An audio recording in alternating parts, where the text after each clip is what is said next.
The last thing Eddard Stark remembered before darkness claimed him was the roiling anger in Cersei Lannister's green eyes and the echo of steel-shod boots on stone. Once he would have faced the threat with calm dignity, trusting in honor and law to guide him. But in King's Landing, honor was a child's toy, easily splintered and discarded in the face of cunning, wealth, and cruelty.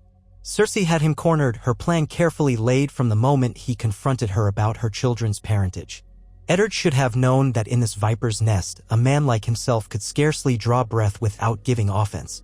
He recalled shouting, the city watch turning cloaks, and a haze of pain as a mailed fist struck him near the temple. Then only darkness. He woke in the blackness of a cramped cell, alone save for a single, flickering torch burning outside the iron bars. Days or maybe weeks passed in a blur of stale air and cool, seeping damp.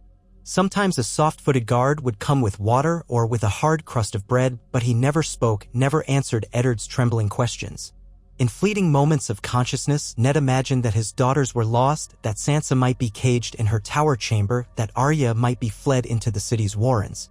He imagined the North in an uproar, Robb Stark calling banners in the name of Winterfell, not knowing his father's fate. He prayed for his wife, Catelyn, for his people, for whatever courtesy or kindness still lurked in the hearts of men. But mostly he prayed for mercy. It was on the 10th day, though he could not be certain of how long it had truly been, that the entire Red Keep seemed to erupt into chaos.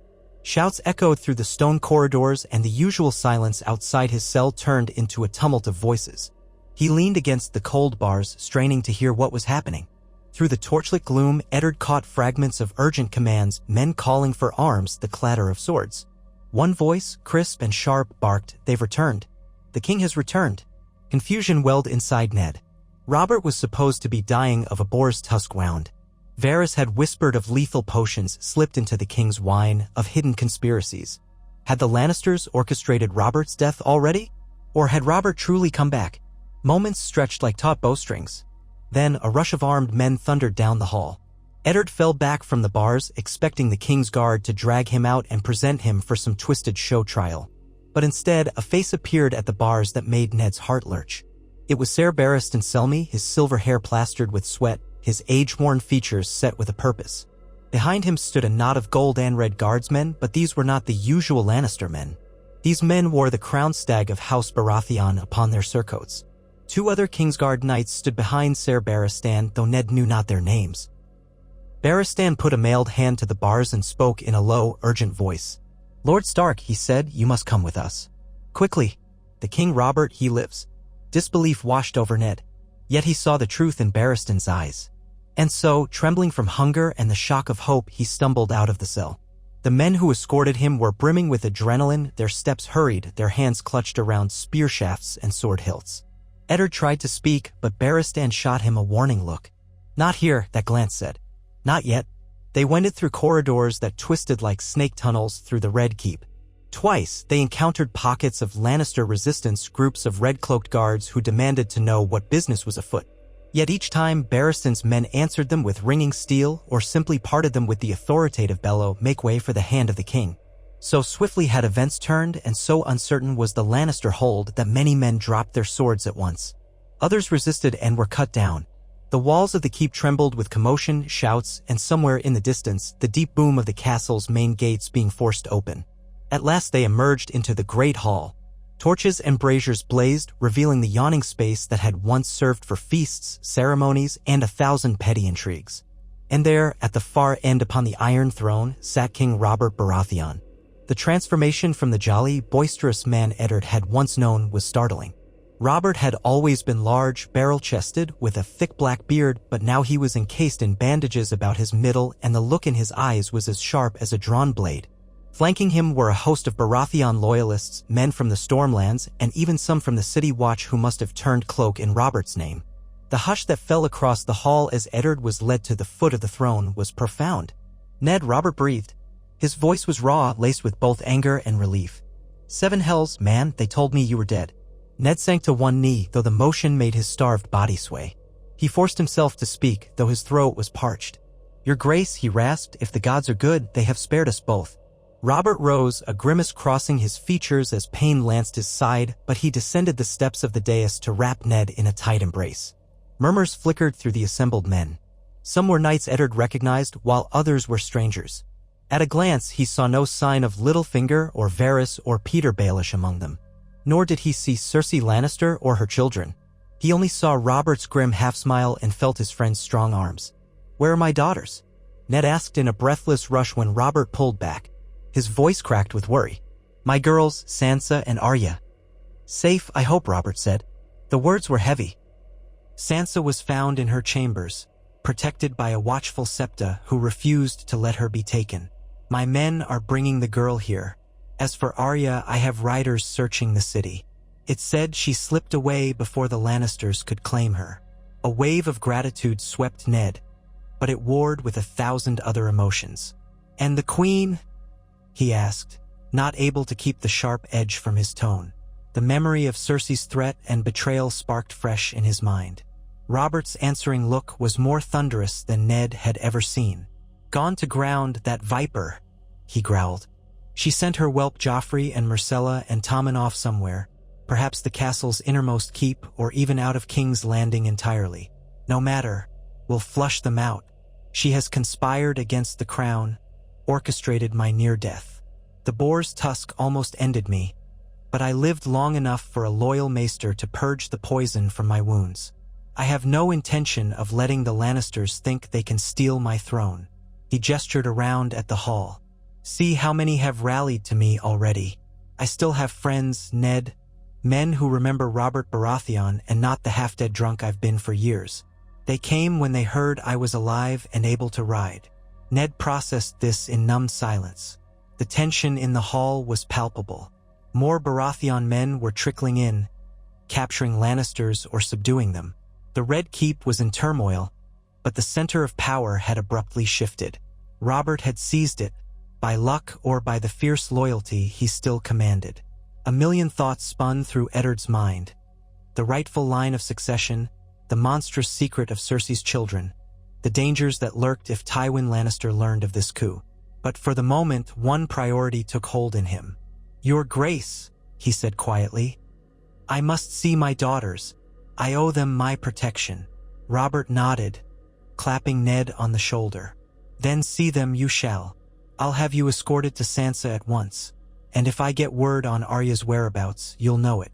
But Ned," his tone darkened, "I need you at my side. This city is about to become a battlefield. If you are with me, the North is with me. The realm will follow if we move quickly." Ned did not hesitate. "You will have the North, Robert. Always." With that pledge, Ned Stark found himself thrust into a whirlwind of motion. The next hours bled one into another, as Robert's newly assembled force methodically secured the Red Keep. Sansa was brought to Ned, her eyes red from tears, but otherwise unharmed.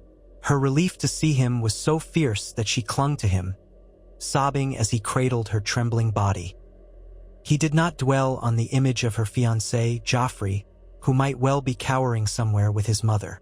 That would be a matter for another day.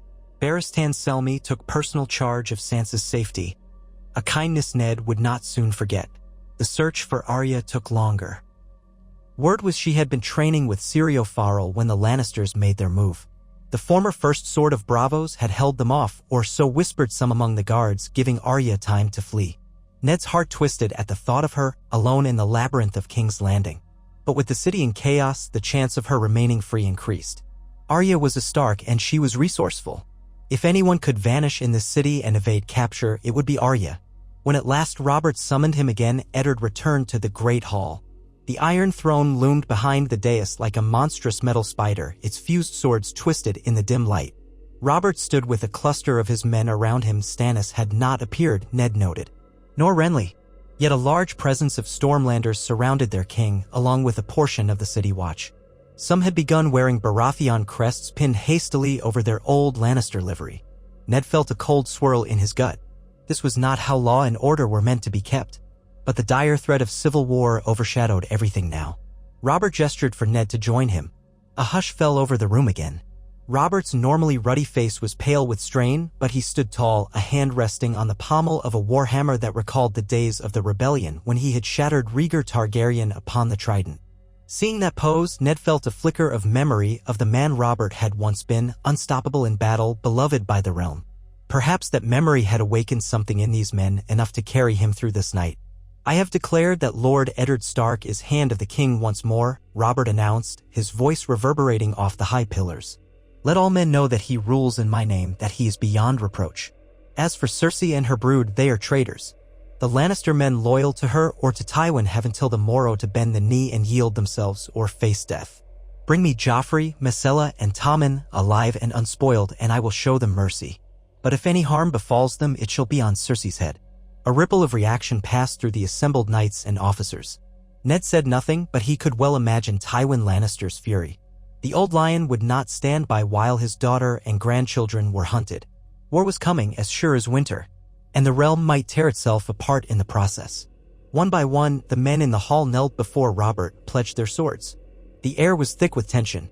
Even among these men, Ned knew there were those who might balk at taking arms against House Lannister, one of the greatest powers in Westeros. But with Robert in front of them, so alive, so determined, they dared not speak their doubts. Ned, for his part, felt only a weary acceptance. Duty. Honor. The words played through his mind like a half-forgotten chord. This was not how he had wanted to secure the realm. He had come south to serve as Hand, to bring justice and stability under Robert's reign. Now it seemed he would hold that position through bloodshed, forced to choose sides in a bitter war that no longer had anything to do with Targaryens, but everything to do with a single vile secret. Cersei's children were Jaime's spawn, not Robert's. That hidden truth hovered on the edges of Ned's mind like a black crow. Later that night, Eddard stood upon a parapet of the Red Keep, overlooking the moonlit sprawl of King's Landing. Fires flickered in the distance, signs of riot or pillage. The people below were restless, uncertain. Rumor traveled on swift feet, and they must know by now that something monumental had happened in the castle. Robert had narrowly avoided death, had seized his seat once more, had declared the Lannisters to be traitors. Now, the city that had so often lived in fear of the next storm was bracing for one that had arrived at last. The king's men patrolled the streets, trying to contain the chaos, but it would not be easy. Ned heard footsteps behind him.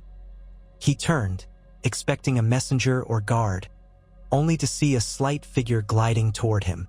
It was Lord Varys, his powdery face drawn. The Master of Whisperers made a delicate bow, his hands folded in front of his voluminous robes. "My Lord Hand," Varys said softly, as though not wanting to disturb the hush of the night. "I had hoped I might find you here, seeking a moment's calm in the eye of this dreadful storm." Eddard regarded the man warily. He had never quite trusted Varys, yet he knew the spider was not a fool. "What do you want, Lord Varys?" Varys sighed, the motion theatrical. "Only to offer my humble services. These are dangerous days indeed. It seems you have returned to favor with the king. I would not want you to doubt my loyalty." Ned gave a mirthless laugh. "I have ample reason to doubt every whisper you speak, Varys. Where were you when I was thrown in a dungeon?" "Saving your life," Varys said quietly. At Ned's hardened expression, he elaborated. "Do you recall, my lord, a certain pot of medication that found its way to King Robert's bedside? I made sure the loyal maester had what he needed to draw the poison from his grace's veins. The queen had arranged for a certain wine to be administered to Robert under the guise of easing his pain. If it had reached him in greater measure..." He spread his hands helplessly. "I do what I must to keep the realm from descending into ruin. We are all but small pieces upon a Sivas board, and I try to see the larger picture." Ned studied the man's face by moonlight. He saw genuine concern or a very good performance of it. "If you are truly loyal to the realm," Ned said, "then you will help me find Arya. She's in danger." Varys gave a shallow nod. "I have whispers of a girl, running with a band of street urchins in Flea Bottom. I shall do what I can, but you must understand that the city is in uproar. Even my little birds are in confusion. Yet I will try, my lord." Ned let out a slow breath. He had no choice but to accept Varys's help. Then Varys reached into his sleeve and withdrew a small rolled parchment. "A message for you, Lord Stark. I dared not deliver it until I was certain you were safe." Ned took it. The seal was unmarked. Carefully, he broke it and scanned the contents by the pale glow of the moon. His eyes narrowed. It was a single sentence, scrawled in a hurried hand. "The gold shall not yield, steel must break it. Meet me where the river runs." No signature. Nothing more. Ned frowned. Varys gave an apologetic shrug, as though to say he knew as little as Ned. But that was unlikely. Varys always knew more than he let on. Before Ned could question him, the eunuch gave a final bow and retreated into the darkness, leaving Eddard alone to ponder the cryptic message. He could guess its meaning easily enough. The gold shall not yield, House Lannister. Where the river runs might well refer to the Blackwater, or some spot beyond the city walls. Ned tucked the parchment into his sleeve, mind churning. A trap or an ally? With matters as dire as they were, he could ill afford to ignore even a whisper of possible alliance. The realm was perched on the edge of a sword, and one misstep could send it plummeting into the abyss. The next day dawned gray and drizzly, the skies weeping over a city braced for conflict.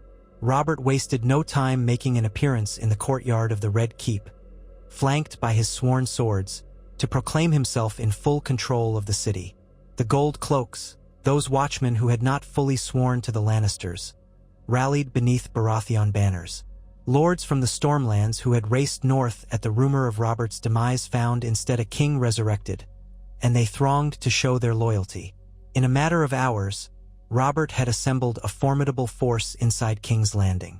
Even so, pockets of Lannister resistance festered within the city. Houses sworn to the west, men who had served the Queen, took to the streets to resist. Clashes broke out. There were rumors of Gregor Clegane approaching with a small retinue, though none could say for sure how close he was. Barristan Selmy took command of many searching parties, rooting out the Queen's men, while Ned was left to organize the city's defenses with the help of some old, grizzled captains. The hand of the king found himself in a position reminiscent of his father's generation, securing a rebellious capital. It weighed upon him. Late in the afternoon, a sweaty messenger arrived, stammering that a group of children had been found at the edge of Flea Bottom. One of them was a young girl brandishing a wooden sword, fierce as a wildcat. Ned's heart nearly stopped. He gathered a small group of men and raced to the location. In the cramped, crooked alleys, they found a cluster of frightened urchins and a single brown-haired girl caked in mud, her clothes torn. When she looked up, Ned saw Arya's gray eyes, determined and full of relief. She flung herself into his arms. He held her, feeling her shake. She told him in a flurry of words how Syrio Farrell had given her time to flee, how she had hidden in warehouses and stables, stolen bread, nearly been caught by a group of Lannister men. But somehow she had kept ahead of them. Ned thanked the guards who had kept her safe. Then he mounted his horse, gathered Arya before him, and rode back to the Red Keep. The sense of relief was profound, tempered only by the knowledge that the city still trembled on the brink of chaos. With both his daughters secure, Ned pressed on to the next order of business. Robert summoned him, wanting counsel. The king was in his solar, wincing as a maester changed the dressings on his side. The wound, though healing, still caused him great pain. Yet Robert's voice was strong as he bellowed, "Ned, come in." Closed the door. Eddard did so, bowing his head. The solar smelled of spiced wine and sweat. Robert's hammer lay on a table, next to a half-unrolled parchment that must have contained some dispatch from the Stormlands. "Give me good news," Robert growled. "Tell me this city is mine again." Ned could only shake his head. "The city is mostly under your control, but there are pockets of resistance. Some Lannister men are fighting in the streets, though many have surrendered. Cersei herself is nowhere to be found." Robert spat an oath. "I'll not have the realm destroyed by that woman's ambition. She nearly killed me, Ned. By the gods, I'll see her pay for it." Ned nodded solemnly, though he felt a pang of regret that it had come to this. What of Tywin Lannister? He will hear of this soon enough, if he hasn't already. I expect a raven will reach him in a matter of days," Robert said, "and he'll come storming east with half his armies to defend his daughter's claims. Damn him, we must prepare, Ned." I would that Stannis was here to help. I sent ravens to Dragonstone, but who knows if my brother will answer. And Renly, he disappeared the moment it looked like I was finished. The sniveling fool tried to rush me to name him regent. But now, not a whisper from him. Renly is clever, Ned said gently. He might simply be waiting to see who comes out on top. But we must unify the realm, your grace. The Tyrells, the Martells, the Arryns, they all will watch carefully. If they see strength here, they might hold back from any alliances with the Lannisters. If they see weakness, war could erupt from all corners. We need to show them a united front. Robert grunted.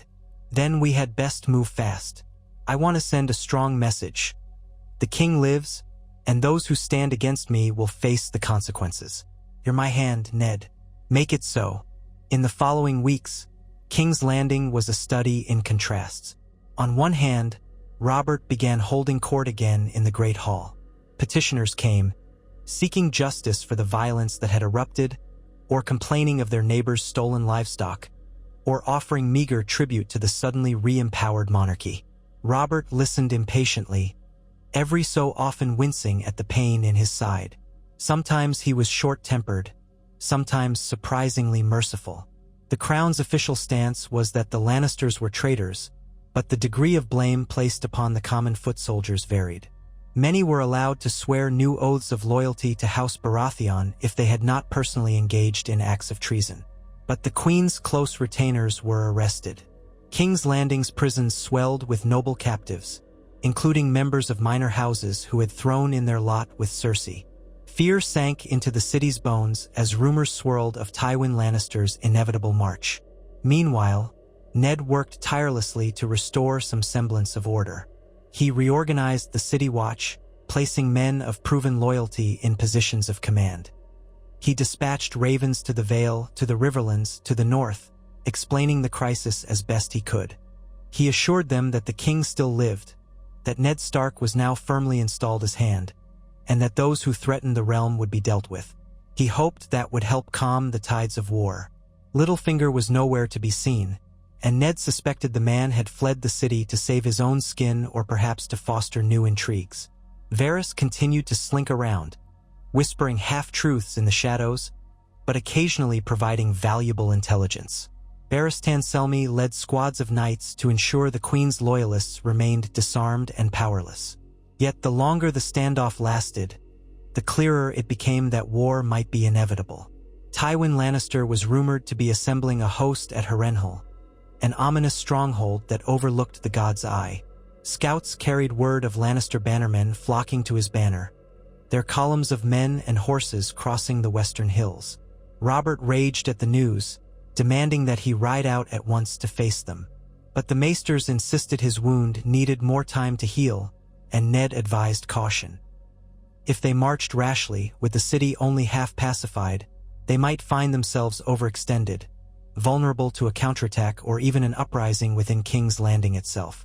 Meanwhile, Cersei and her children remained hidden, presumably spirited away in the night. Occasionally, a rumor would surface that Cersei had fled to Casterly Rock, or that she was disguised as a septa in the city, or even that she had dyed her hair and boarded a ship to Essos.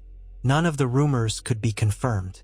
Robert only ground his teeth and demanded that he be brought his false queen in chains.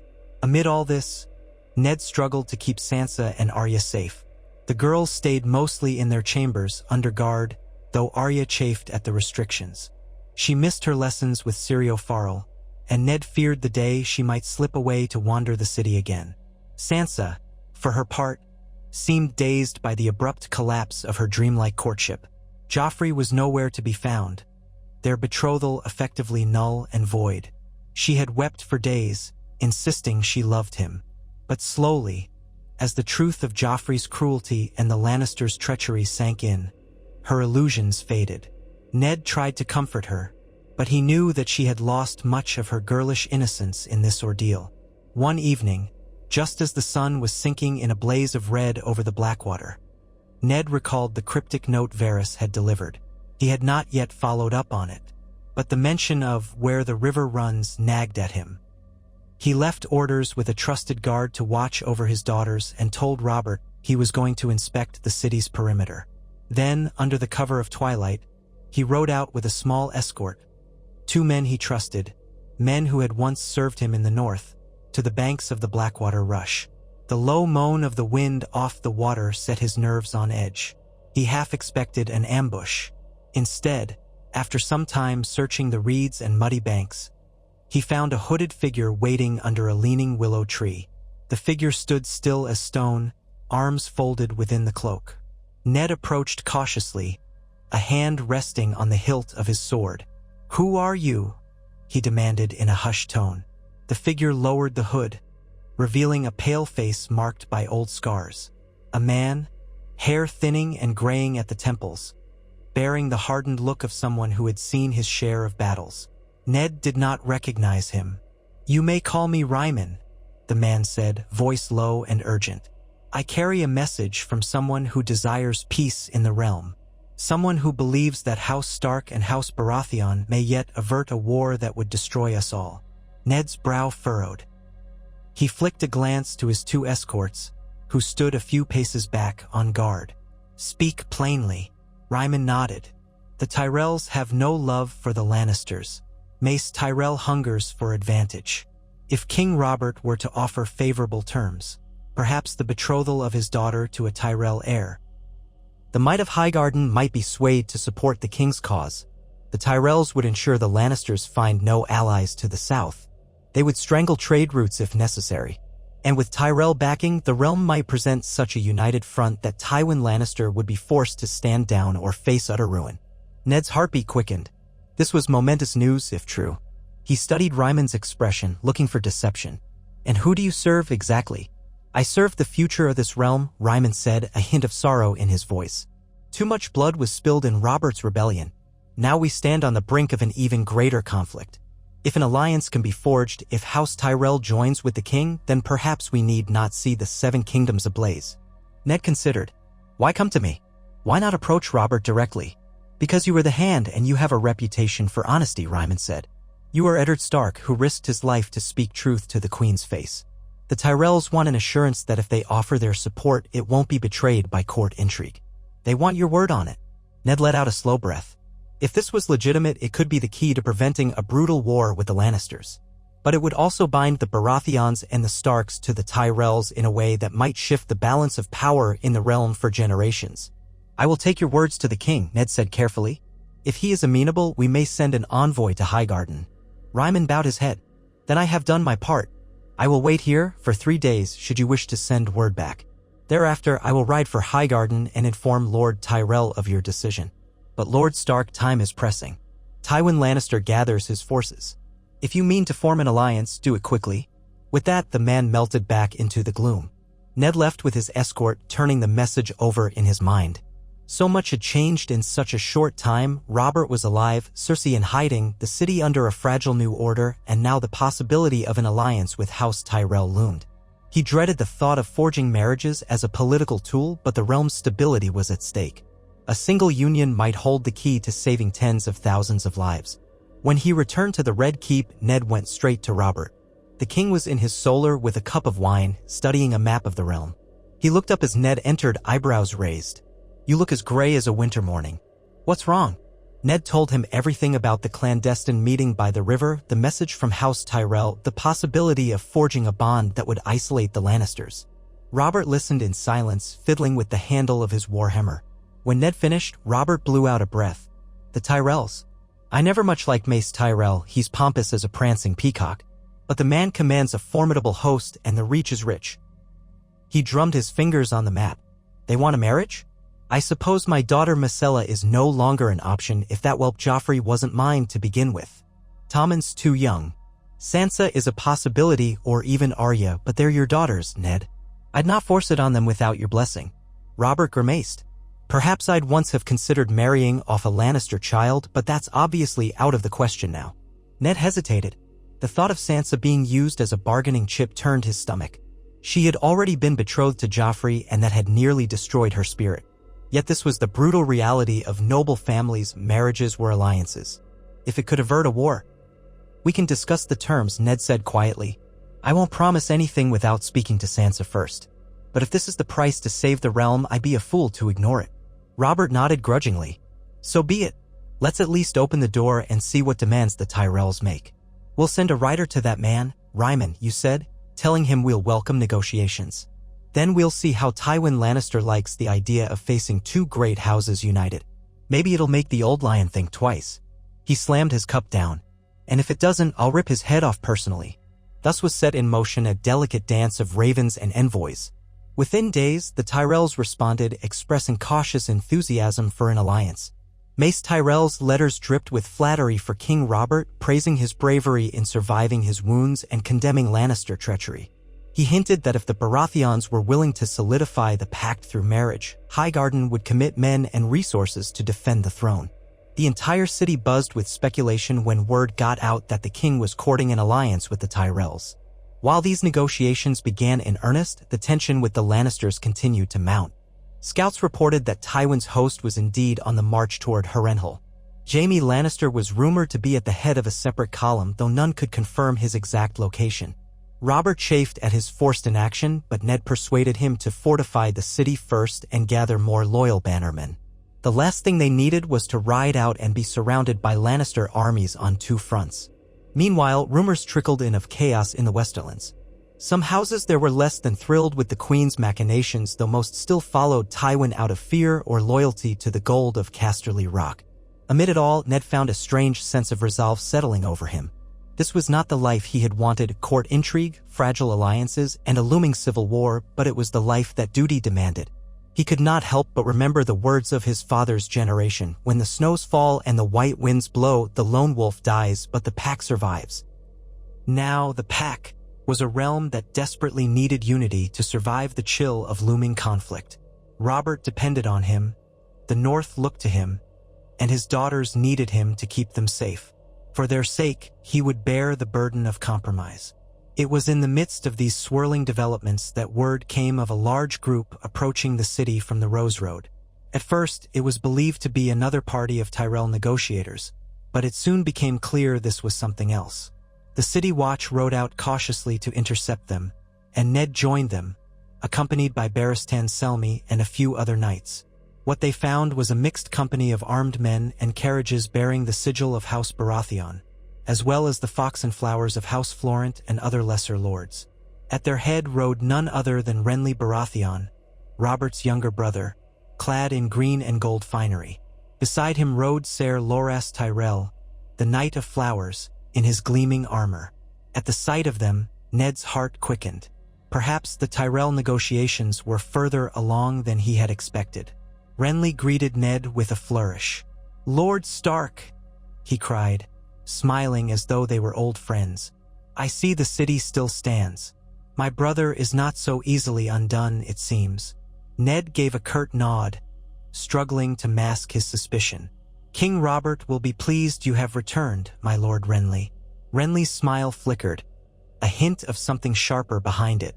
"I heard rumors that he lived, that the Lannisters had failed to steal the throne with their treachery. I've come to lend what support I can. As you can see, I bring allies from the Reach." He gestured to Ser Loras Tyrell, who gave a courteous dip of his head. Beside Loras rode a half-dozen green-cloaked knights of Highgarden. Behind them stretched a modest but well-armed retinue. This group was hardly large enough to challenge Tywin's entire army, but it might serve as a powerful symbol of unity if Renly truly meant to pledge himself to Robert. Barristan Selmy reined in beside Ned, casting a keen eye over the arrivals. "It's good to see Ser Loras again," the old knight said quietly. "I remember well how he fought in the tourneys. But let us hope he can fight just as well on the battlefield if it comes to war." Ned signaled for the City Watch to open the gates and allow Renly's party inside. The arrival caused a stir throughout King's Landing. People poured out into the streets to gape at the spectacle of so many rich cloaks and shining armor. A few recognized Renly and cheered half-heartedly, uncertain if they should rejoice at another Baratheon presence or fear new developments. Word spread like wildfire that House Tyrell might be aligning with the king. Whispers took shape. Perhaps war could be averted. Perhaps a strong show of unity would deter Tywin Lannister. That same evening, Robert received Renly in the throne room. It was a tense but cordial reunion, with Robert seated upon the Iron Throne, still pale and bandaged, and Renly advancing up the aisle, followed by Loras Tyrell. Robert eyed them, and for a moment, Ned thought he saw a flicker of the old warmth in Robert's eyes. But it was tempered by caution. Renly had, after all, tried to position himself advantageously when Robert was believed to be dying. "Brother," Robert said stiffly, "I see you travel in good company." Renly bowed, a graceful gesture that belied the cunning behind his smile. "I've brought allies who wish only for peace in the realm. Lord Mace Tyrell sends his regards and eagerly seeks your friendship." Robert's expression flickered. Then he should have come himself. But no matter. If it's friendship he wants, let him prove it. "I'll not be trifled with." Renly kept his composure. "Highgarden stands ready to assist you, your grace, in any conflict that may arise with House Lannister. In return, we only ask for certain understandings. Some might be cemented with marriage, perhaps, or with grants of land." Robert barked a short laugh. "We'll see about that. For now, you're welcome in King's Landing. But know this, the hour is late, and Tywin Lannister musters for war. If Highgarden is truly with me, I expect steel, not just words." Loras Tyrell stepped forward, kneeling with a hand pressed over his heart. "Your Grace, I pledge my sword to you. Let the night of flowers bloom in your service." There was sincerity in his voice, or at least the convincing echo of it. A murmur passed through the court.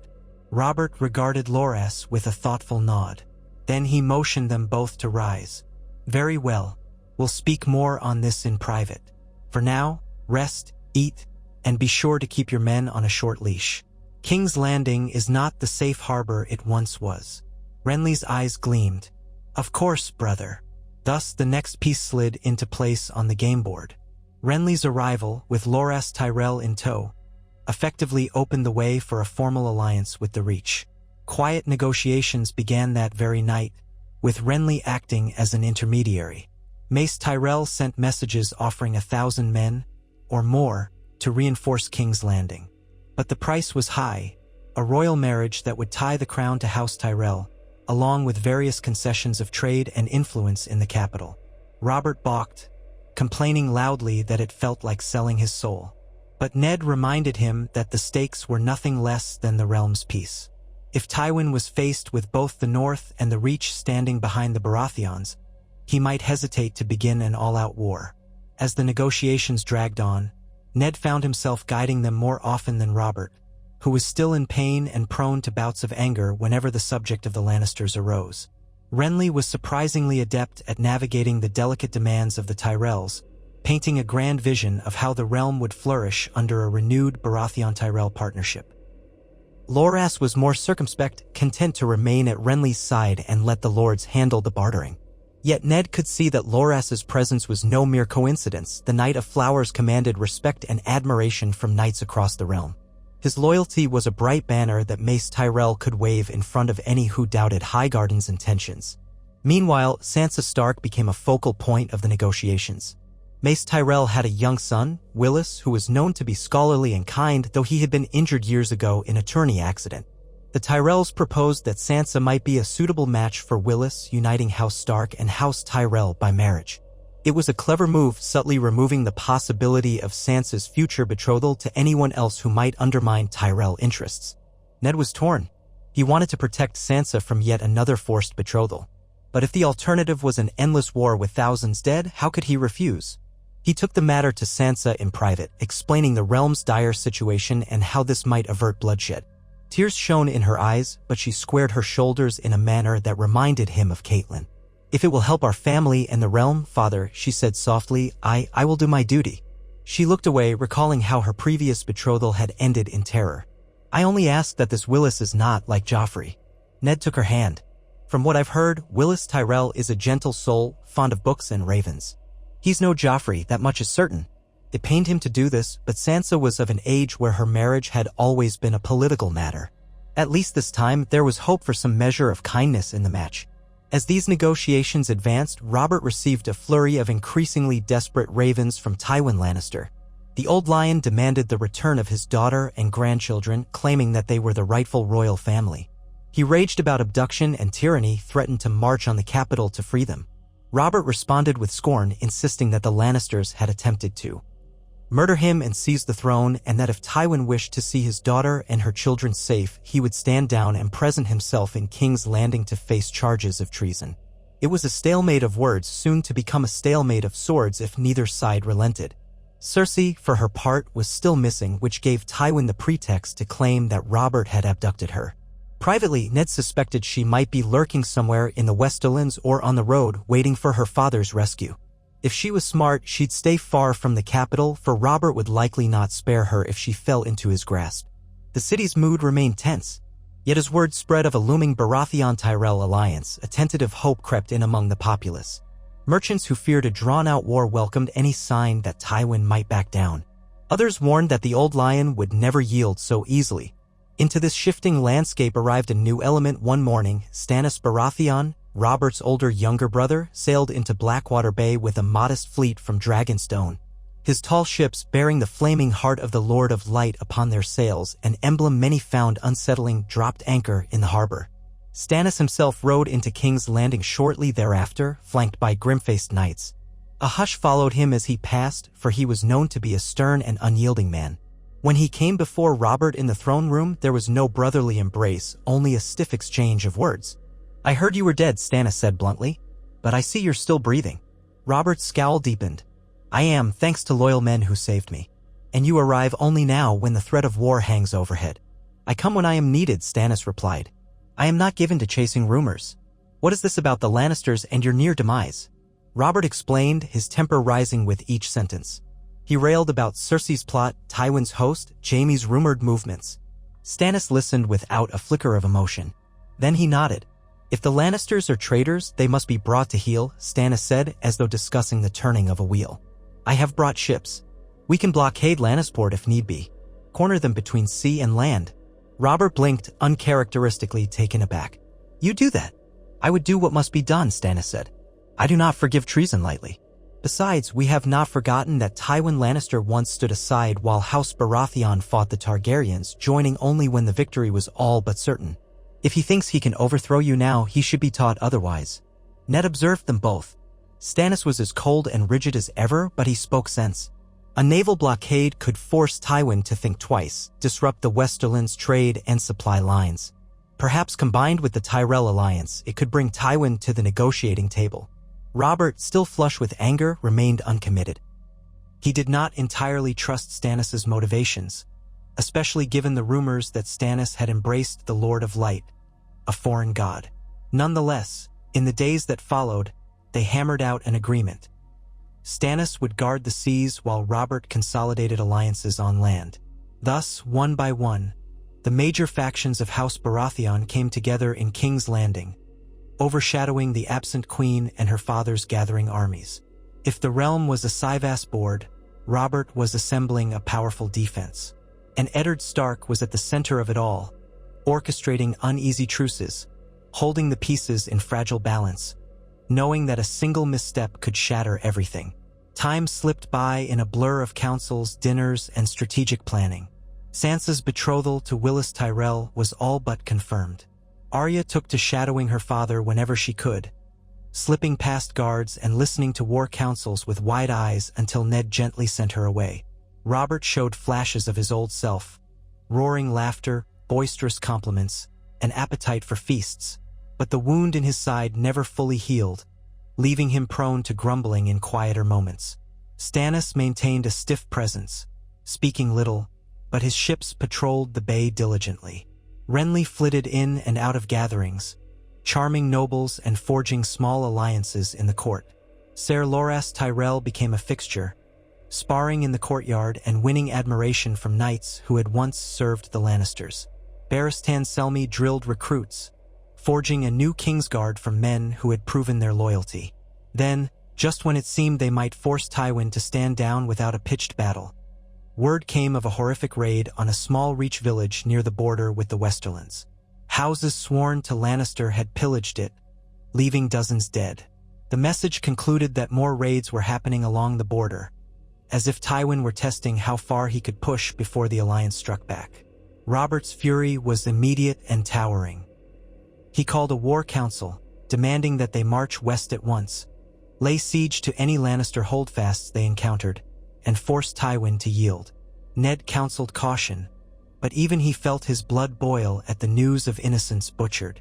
Renly and Loras clamored for a swift response, while Stannis calmly pointed out the logistics of supply and the timing of a naval blockade. In the end, it was decided. A significant force would be sent west under the banners of Baratheon, Stark, and Tyrell to confront the Lannisters directly. Robert wanted to lead it personally, but the Maester cautioned against strenuous travel in his condition. Instead, Robert insisted on going anyway, claiming he would not cower in the Red Keep while his men fought and died. Ned recognized the same stubborn pride that had led Robert to take that fateful boar hunt. Yet if the realm was to remain united, they needed their king to show strength. Stannis, surprisingly, voiced agreement that Robert should go, if only to demonstrate the seriousness of their cause. They settled on a plan. Robert would ride, flanked by carefully selected men, while Ned would remain behind in King's Landing hand, ensuring the city did not fall into chaos in their absence. If something befell Robert on the campaign, Ned would have the authority to negotiate or keep order. The day of the host's departure dawned bright and clear, the city stirring early to watch. Soldiers bearing the crowned stag's sigil marched through the gates, their armor gleaming in the sun. Knights of the Reach rode with them, banners of green and gold. A contingent of northern men had arrived recently, sent by Robb Stark, who was mustering more forces in case of full-scale war. They marched as well, carrying the direwolf banner of House Stark. At the head of this grand procession rode King Robert, warhammer at his side, the bandage on his torso hidden beneath enameled plate. Renly rode near him, wearing a brilliant green cloak. Ser Loras, as shining as any hero from Sansa's songs, rode on Robert's other flank. Stannis had opted to remain behind a while longer to coordinate the blockade, though he had promised to send more troops by ship if needed. Ned stood on the battlements with Sansa and Arya, watching the departure. Sansa looked anxious, though she tried to hide it. Arya scowled, wanting to ride with them, to see the adventure. But Ned kept a gentle hand on her shoulder. Below them, Robert raised a mailed fist in salute. The city's people cheered, though fear mingled with hope in their voices. No one knew what the next weeks would bring. In the hush that followed, the gates swung open, and the combined might of the new Baratheon-Tyrell Stark alliance rolled out onto the King's Road, heading west to face the Lannisters. Thus, with Ned Stark still in King's Landing, Robert Baratheon set forth to rescue not just his throne, but the realm from the brink of civil war. He would have the North behind him, the Reach at his side, his brothers somewhere in the mix, and 1,000 ghosts of old grudges haunting every step. If the gods were good, the sight of 3 great houses united would force Tywin Lannister to bend his knee. If not, the rivers would run red with blood. Yet through it all, one unshakable fact remained. Robert Baratheon had refused to die on a boar's tusk, had seized the moment to rescue his friend Ned Stark, and in so doing, changed the fate of Westeros. Only time would tell if that change would be for better or for worse. Days melted into nights in King's Landing as Ned waited for reports from the west. He spent his hours overseeing the city, ensuring supplies were ample, preventing any lurking Lannister loyalists from stirring revolt. Varys slithered in now and then with news of quiet plots, while Littlefinger finally emerged from whatever hole he had crawled into, professing to be a loyal servant who had wisely stepped aside to let tempers cool. Ned watched him warily, suspecting that Petyr Baelish was already calculating how to profit from this war. Stannis' fleet maintained a vigilant watch for Lannister ships that might attempt to sail up the Blackwater or slip out of Lannisport. Sansa prepared herself to journey to Highgarden for her nuptials once it was safe, and Arya continued to slip out of her lessons to practice her water dancing with any swordmaster she could find. The castle thrummed with tension, anticipating each new raven that arrived. Finally, word came that Robert had reached the outskirts of the Westerlands. Tywin Lannister, instead of meeting him in open battle, was withdrawing deeper into his own territory, fortifying strongholds. Jaime Lannister was said to be in Riverrun territory, skirmishing with Tully bannermen. Yet the Tyrell cavalry had begun raiding Lannister supply lines, preventing a quick mobilization. Bit by bit, the noose was tightening around the Westerlands. Ned read the dispatch with a measure of hope. If Robert could avoid a pitched battle, Tywin might be forced to negotiate, especially if Lannisport was blockaded by sea. Another raven arrived days later, bearing more surprising news. Apparently, a party of envoys from the Westerlands had reached Robert's camp, requesting terms. Ned felt a surge of relief. Perhaps bloodshed on a grand scale could be avoided. But the letter also carried a note of warning. Tywin was cunning, and his offers might be a ruse. Robert intended to press hard, demanding that the queen be delivered and that Joffrey renounce any claim to the throne, all under the threat of a united Baratheon Stark Tyrell force laying waste to the west. So the dance continued, a web of alliances, threats, and negotiations. Through it all, Ned Stark felt the weight of his responsibilities like an anvil on his shoulders. He had not asked for this twist of fate. He had only come south to serve a friend, then tried to act honorably in uncovering the truth of the Queen's children. Yet one moment of crisis had turned everything on its head. Robert had survived the boar, rescued Ned from the dungeons, and in so doing, changed the story of the realm's future. Now, instead of a beheaded hand and a boy king enthroned by Lannisters, the realm had a resurrected king standing against them, forging alliances that might reshape Westeros for generations. When Ned found a moment's peace, he sometimes walked the castle walls at dusk, watching the pink and orange sky fading over the city. He thought of Catelyn, who remained in the north, overseeing matters with Robb and dealing with the flow of ravens that told of these southern troubles. He thought of Bran and Rickon, still too young to understand the storms gathering around them. He prayed for a swift conclusion for a realm that might know peace under Robert's reinvigorated rule. Yet he also knew that war had a momentum all its own. Even if Tywin yielded, there were other threats on the horizon, whispers of Daenerys Targaryen across the narrow sea, stories of White Walkers stirring in the far north, the potential for fractious lords to exploit any sign of weakness. This was no simple matter of good triumphing over evil. It was a labyrinth of alliances, ambitions, and secrets. If Robert faltered, or if the alliance with the Tyrells crumbled, if Stannis decided to push his own claim, or if Renly tried to outmaneuver them all, any of these might plunge the realm into a bloodbath. But that was the future's worry. For now, Eddard Stark would stand as Hand of the King, upholding the justice he believed in, forging alliances to protect the innocent, and hoping that when Robert returned victorious, Westeros might glimpse a new dawn. He thought back to the moment deep in the Red Keep cell when he believed all was lost and only the faint flicker of hope remained. In that darkest hour, Robert's unlooked-for rescue had changed everything. It proved that fate was not yet written in stone, that the choices of honorable men and women still mattered even in the face of cunning and cruelty. Perhaps, just perhaps, that would be enough to steer the Seven Kingdoms away from the abyss.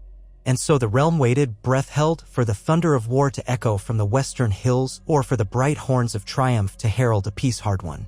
King's Landing braced for news each dawn, and Ned Stark, his heart bound by duty and hope, prayed to the old gods for guidance. If the gods were good, Robert Baratheon's second chance at life would grant the entire realm a second chance at peace. If not, then the rivers and fields of Westeros might soon run red with the blood of clashing lions, stags, and wolves in a struggle that would echo through the ages. For now, all hung in the balance, teetering on the edge between ruin and redemption, an edge that a single boar's tusk and a timely rescue had forged. Evening shadows stretched long across the Red Keep's yards, softening the hard outlines of stone. Despite the warmth of the day, a coolness began to creep through the corridors. Eddard Stark paused on a gallery overlooking the training yard below where half a dozen recruits practiced under the watchful eye of a grizzled armsmaster. Their wooden swords clacked, shouts echoing against the walls. Each blow reminded him how swiftly the world had changed since Robert rescued him from the dungeons. Now King Robert had marched west, determined to bring Tywin Lannister to heel, and Ned remained as Hand of the King in King's Landing, guiding the realm in his friend's absence. A flicker of movement drew his gaze to the corner of the yard. Arya stood there, dark hair in tangles, wooden practice sword in hand. She was trying to imitate the trainees' drills, shadowing their steps. If the armsmaster noticed her, he gave no sign. Likely he had grown used to the little wolf girl lurking about. Ned breathed a sigh that was half affection, half worry. A swirl of memories took him back to the moment he had found her, trembling and mud-splattered in Flea Bottom after Sirio Farrell's last stand. How close they had come to losing each other. He continued on, his boots clicking softly on the gallery's tiles until he descended a narrow spiral staircase that delivered him to a door near the small courtyard where Arya practiced. The yard smelled of dust, hot from the day's sun. A handful of guards in Baratheon livery stood about, men who had sworn their loyalty once Robert rose from what should have been his deathbed. They inclined their heads respectfully as Ned passed. He paused at the edge of the practice ground, arms folded, and watched Arya attempt a fancy spin. The young recruits spotted her then, some only a few years older, and called out in mock encouragement. Arya grit her teeth, ignoring their jeers, and pressed on with dogged determination. When she wobbled, nearly falling, Ned stepped forward. "Arya," he said quietly. She halted, turning. For an instant, a flush of embarrassment crossed her face. Then her eyes lit with raw pride. "Father, I was only trying to keep sharp. Sirio always said a water dancer must keep moving." Ned allowed himself a faint smile. "There's no shame in practicing with real instruction. I can speak to the arms master if you wish to train more formally." Arya looked torn. "I'd rather not fight like them," she said, jerking her chin at the recruits. "All heavy and clumsy with shields and plate. I like the way Sirio taught me, quick, light as a cat." Ned studied her. She had grown taller in these past months, her cheekbones more pronounced, yet the fierce determination in her gray eyes had not changed. "There is value in learning every style," he said gently. "But you are your own person, Arya. In time, you'll decide what suits you. For now, though, I'd have you come inside and rest. The hour grows late and you've hardly touched a meal today." She gave a grudging nod. Ned placed a hand on her shoulder, guiding her across the courtyard. They left the recruits to their jests and ascended a stair to the keep's interior, entering a corridor hung with faded banners. Servants passed in a hush, busied with evening tasks. The castle's mood seemed more subdued than usual, as though with Robert and so many knights gone, the Red Keep itself felt emptier. When they reached the hallway leading to their chambers, Ned saw Sansa standing at a window, gazing out into the dusk. At the sound of their steps, she glanced over her shoulder. Light from the corridor lamps caught the gold in her auburn hair, though her eyes looked weary. "Arya," she said, hands clasped before her. "I've been waiting for you. I have sewing to finish, and Septa Mordain says we should not do it by candlelight alone. Will you help me?" Arya's expression flickered with distaste at the mention of sewing. Ned saw her eyes dart sideways, plainly wanting to slip off. But then she caught the look in Sansa's face, the glint of uncertainty. Their father's near execution, the Queen's flight, King Robert's departure. So many shocks had shaken Sansa's once rosy view of the world. Perhaps Arya understood that Sansa, too, felt the emptiness in the castle. "All right," Arya muttered, "but don't blame me if I prick my fingers again." Sansa tried a smile. "I won't, I promise." Ned offered a soft word of thanks to them both. As the girls headed for their shared chamber, he exhaled a long breath. He could keep them safe physically, ring them round with guards, but he could not protect them from the tides of change that swept across Westeros. A father's love could not halt the storms of politics and war. He turned then and made his way deeper into the keep, toward the solar he used as Hand of the King. He found the door guarded by 2 knights of the Kingsguard, new men, selected by Barristan Selmy for their loyalty and skill. One had once worn Lannister colors, but Robert's victory had convinced him to switch sides. The irony was not lost on Ned, though he knew such turncloaks were common in the capital. The guards stepped aside, letting Ned enter. The solar was well lit by tall candles, revealing a large table strewn with letters and maps. A tall, lean figure stood by the window. Stannis Baratheon, black hair receding, his jaw set in its usual rigid line. He turned at Ned's approach, inclining his head in greeting. "My Lord Hand," Stannis said, voice as taut as a bowstring. "I hope I'm not disturbing you." "Not at all," Ned replied, crossing to the table. "I was on my way here. Has news come from Robert?" Stannis gave a tight nod. "A raven arrived an hour past. The king's men have pressed far enough into the Westerlands that Tywin has retreated to the strongholds deeper in his domain. Jaime Lannister, however, remains in the Riverlands. It appears he's in conflict with Edmure Tully's bannermen. The letter suggests a stalemate neither side eye. committing to a full engagement. Ned folded his arms. Robert's plan might be working. If Tywin is forced to remain holed up while Jaime is bogged down, they cannot unite to face the full might of the host. Has Tywin offered any further negotiations? Stannis shrugged. A few lukewarm messages from his envoys, but nothing substantial. They claim the king is the aggressor, that all they want is the return of Queen Cersei and her children. Yet no one knows where she truly is, not even Tywin, so his demands ring hollow. Ned frowned, for the question of Cersei's whereabouts still gnawed at him. If she had gone to ground, perhaps within some Lannister castle or allied seat, it meant she was planning something. She might even attempt to rally help from across the narrow sea. And what of the blockade? He asked. My ships patrol the coast, Stannis said. No Lannister vessel dares leave Lannisport, at least under their true colors. We capture or sink any suspicious craft that tries to slip out by night. My men have seized 2 merchant cogs carrying barrels of grain that turned out to be swords and arrowheads. Who knows how many more shipments might have gone through before? Ned inclined his head in gratitude. You've done well, my lord. The realm owes you a debt. Stannis' face remained impassive. I do my duty, but the realm's future isn't secure. Even if Tywin yields, there is the matter of Joffrey and Tommen. They still carry the Baratheon name, though we both know it's false, and some lords might see them as rightful heirs if Robert leaves no trueborn sons behind. Myrcella as well, though in truth she poses less threat. Still, these children could become pawns if Cersei maneuvers cleverly. The truth of that statement hung in the air. Ned recalled the day he had learned that Joffrey, Myrcella, and Tommen were Jaime's offspring, not Robert's. It was the knowledge that had nearly cost him his head. Though the realm's great lords now knew of the rumor, Robert had made it public enough when he branded the Lannisters traitors. Some would inevitably question the evidence or pretend ignorance if it served their own ambitions. Ned ran a hand over the stubble lining his jaw. If it comes to a trial, those children must be kept safe. They are not to blame for their mother's sins. That's always been my stance. Robert knows it. Stannis gave him a level look. Yet Robert rages that they are abominations, and the memory of his near-death still burns in him. I wonder if, in the heat of war, mercy will be cast aside.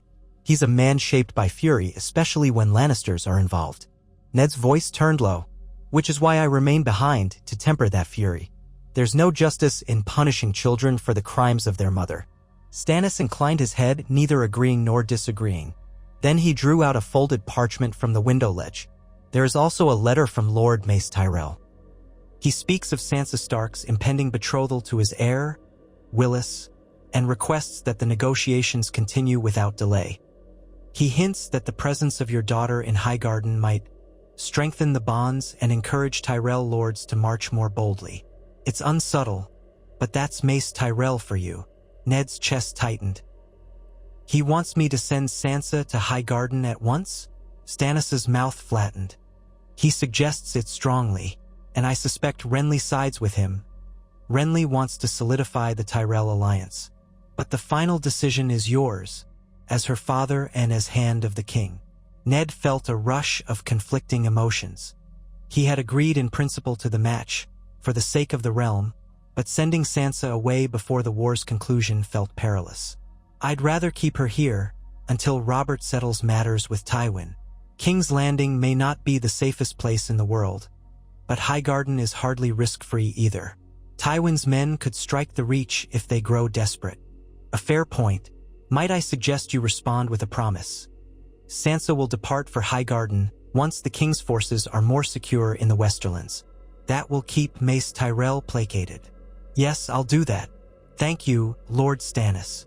Stannis dipped his head in acknowledgement, then asked, Shall we draft the letter now? They worked together for a time, penning a measured response to Mace Tyrell. Ned took pains to phrase it diplomatically, emphasizing his gratitude for the Tyrell support while gently delaying Sansa's relocation. When they finished, Stannis stepped back, scrutinizing the parchment. This should suffice, he said. I'll have a raven carry it at first light. Ned lowered his quill, exhaustion tugging at him. He had not slept well in weeks. I'll trust it in your care. Was there anything else in Robert's letter that demands immediate attention? Stannis shrugged. He mentions that Renly has been pressing for a more rapid engagement, but Robert is holding him in check. He also mentions Ser Loras leading small raids against Lannister foraging parties. The Knight of Flowers acquits himself well, by all accounts, though the Lannisters are canny. Robert writes that the men speak highly of Loras. He's winning their admiration with both valor and chivalry. Ned allowed himself a brief flicker of relief. If Loras's feats help keep morale high, so much the better. For all his youth, he has a keen sense of how to inspire men. Stannis's expression remained neutral, and Ned knew the Lord of Dragonstone had little patience for showy knights. But he let it pass. In any case, we can expect more news in a few days. Robert wants additional supplies: grain, salted fish, arrow fodder. He says local stores in the Westerlands are meager because Tywin's men burned them to deny the host provisions. Ned frowned at the thought. Starving your own domain to thwart the enemy was a harsh tactic, though not unheard of. We'll see to the supplies at once. Littlefinger remains in charge of the crown's finances, so I will speak to him about acquiring what we need. Let us hope the gold in the royal treasury suffices. Stannis's jaw tightened. Littlefinger. That one is slippery as an eel. Yes, Ned admitted, but for now he's also necessary. Stannis only offered a curt nod, then strode toward the door. Before leaving, he paused. You should rest, Lord Stark. We need a clear mind at the head of the council. My men will patrol the castle walls tonight, in case any Lannister sympathizers grow bold. The city remains tense. I will, thank you. When Stannis departed, Ned sank into a chair, rubbing at his temples. The weight of command and the fear of missteps pressed him from all sides. If only there were a swift resolution, but in Westeros, swift resolutions to conflicts of this scale were as rare as summer snows. He inhaled, exhaled, and reminded himself that Robert's survival had already changed the realm's fate. Perhaps, just perhaps, that would be enough to tilt the balance against the Lannisters. At last, he rose and made his way back to his own chambers, hoping for a few hours of sleep before dawn's demands returned. In the days that followed, the Red Keep thrummed with the quiet urgency of a fortress on alert. Stannis worked tirelessly to coordinate with the ships in Blackwater Bay. Varys, the master of whisperers, glided around corners, offering murmurings of hidden Lannister plots, rumors of Cersei's possible alliances, and other half-formed intelligence. Ned took it all in with caution, trusting Varys completely was a fool's game, yet the man's whispers sometimes proved vital. Amid these affairs of state, life pressed on for the common folk. With fewer lords and knights at court, some daily routines in King's Landing felt calmer, though an undercurrent of fear remained. The Goldcloaks, those city watchmen who had not fled or turned back to the Lannisters, did their best to keep order. Ned insisted on distributing bread and some barley from the royal granaries to calm unrest, mindful that hungry crowds would grow restive in uncertain times. Littlefinger balked at the cost, but Ned overrode him, reminding him that a riot would be far more expensive in the end. One afternoon, as Ned stepped from a council meeting with the Master of Coin, he found Peter Baelish leaning against a pillar in the corridor, arms folded, a crooked smile playing on his lips. His fine clothes were still impeccably tailored, a mocking contrast to the city's tension. "My Lord Hand," Littlefinger said, inclining his head with deliberate grace. "I see you've come to bleed the treasury again on behalf of the small folk. How noble of you." Ned stiffened but held his temper. "The small folk are the realm's foundation. If they starve, chaos ensues. You know that as well as I do." Littlefinger waved a hand dismissively. "Oh, I quite understand. I merely observe that generosity has a way of devouring coin at a startling pace." His eyes glittered with a fox-like amusement. "Though I suppose the Tyrell gold helps fill the cracks." Ned let out a measured breath. "House Tyrell's support is part of an alliance, not a simple purchase. And you were the one who brokered many of the crown's debts to the Lannisters in the first place, Peter. Perhaps we'd have more resources now if we hadn't been beholden to them for so long." "Careful, Lord Stark," Littlefinger said softly. "You'll prick my feelings. Besides, you might recall that I approached you once with the idea of seizing the children, Cersei's children, before the Lannisters could retaliate. Imagine how that would have played out had you listened." His smirk widened at Ned's hardened expression. "But no matter, you have the king safe and the city in your hands. Bravo." Ned felt a flash of the old anger that Peter's games could stir in him, but he forced it down. "I won't debate the past with you. I only hope your loyalty to the crown remains firm." Littlefinger tapped a finger against his lips. "I serve the realm's best interests as ever. My loyalty remains flexible only insofar as the realm's fortunes do. Right now, that means supporting King Robert and his hand. If the tide shifts, Well, we shall see. Before Ned could retort, Littlefinger gave a mocking bow and sauntered away, leaving Ned with the uneasy realization that Peter Baelish, like Varys, would slither whichever way he believed the wind was blowing. That was the nature of King's Landing. Honor was the surest path to a swift grave, and cunning was the coin that bought survival. Ned could only hope that, by the time Baelish began hedging his bets, the Baratheon-Tyrell Stark alliance would be too formidable to undermine. Shortly after, Ned crossed the yard to where Barristan Selmy was drilling a group of young knights sworn to Robert. The Lord Commander of the Kingsguard straightened at Ned's approach, sweat gleaming on his brow despite the mild day. Selmy's age showed in the silver of his hair, but he held himself with the grace of a man half his years. "My Lord Hand," he greeted. "How go the drills?" Ned asked, watching the knights pant from exertion. Barristan's tone was respectful, if somewhat weary. "They learn quickly, but we need seasoned men, not just green boys. Still, the King's campaign took the best knights. We do our best with who remains." Ned nodded. "If Tywin attempts a surprise attack on the city, though it seems unlikely now, we must be ready." Barristan's gaze swept across the yard, evaluating each knight's stance. "We'll be as ready as we can be, but the city's walls are high, and Stannis' ships guard the bay. I doubt Tywin would strike here unless everything else fails him." "Agreed," Ned said. "Still, caution is wise. Thank you for your diligence, Ser Barristan." They spoke a few more words about castle security, then parted. Ned caught a glimpse of Arya again, lurking on a terrace overhead, possibly eavesdropping. He gave her a small smile and shook his head in mild exasperation before continuing on his rounds. He kept himself occupied in this manner, attending to the city's defenses, issuing edicts to keep the peace, seeing to supply lines for the king's army until twilight fell. As he made to retire, a servant hurried forward with a note that had just arrived from a messenger at the gates. The parchment bore a smudged seal resembling a flayed man, House Bolton's sigil from the north. Surprised, Ned opened it at once, scanning the contents by torchlight. It was from Roose Bolton, Lord of the Dreadfort, a man whose loyalty Ned had never fully trusted. The letter stated that House Bolton stood ready to send more men south to aid King Robert if called upon. Roose Bolton wrote that he was already mustering at the neck, waiting on instructions. Ned's stomach churned. Bolton's marched not out of devotion, but out of cunning self-interest. Yet if the war dragged on, reinforcements might prove necessary. He grimaced at the thought of Roose Bolton's presence in the south, but the realm could not afford to spurn potential allies, even if they were uneasy ones. He penned a short reply, thanking Lord Bolton for his readiness, yet urging caution and patience until the king or Robb Stark sent further word. Then he sealed it with the dire wolf of House Stark and gave it to the servant to dispatch by raven come morning. He climbed to his chambers, mind spinning with the day's burdens. The door to the girl's room was ajar.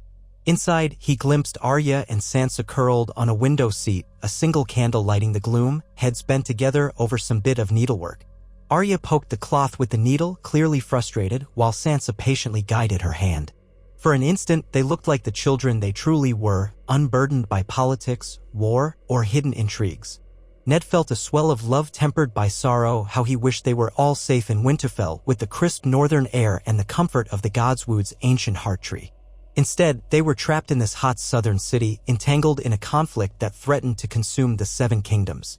He quietly closed the door, not wanting to disturb their moment of relative peace.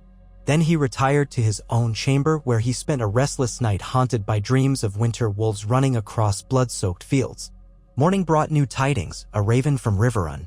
Its message, penned by Catelyn's brother, Edmure Tully, revealed that Jaime Lannister had begun retreating westward from the Riverlands, harried by Tully bannermen. Edmure speculated that Jaime meant to link up with Tywin, who remained elusive within the Westerlands. The letter also spoke of increasing outrages by Gregor Clegane, the mountain that rides, who led brutal raids in border regions claimed by both the Tullis and Lannisters. Edmure urged that the king's host move swiftly to corner these raiders. Ned read it twice, his jaw tightening with each word. Gregor Clegane was a beast in human form, a vile enforcer of Lannister whims. Tales of his atrocities had circulated for years, from the sack of King's Landing during the rebellion to recent rumors of villages burned for sport. Now, if Tywin was unleashing him, it meant the old lion was not yet ready to surrender.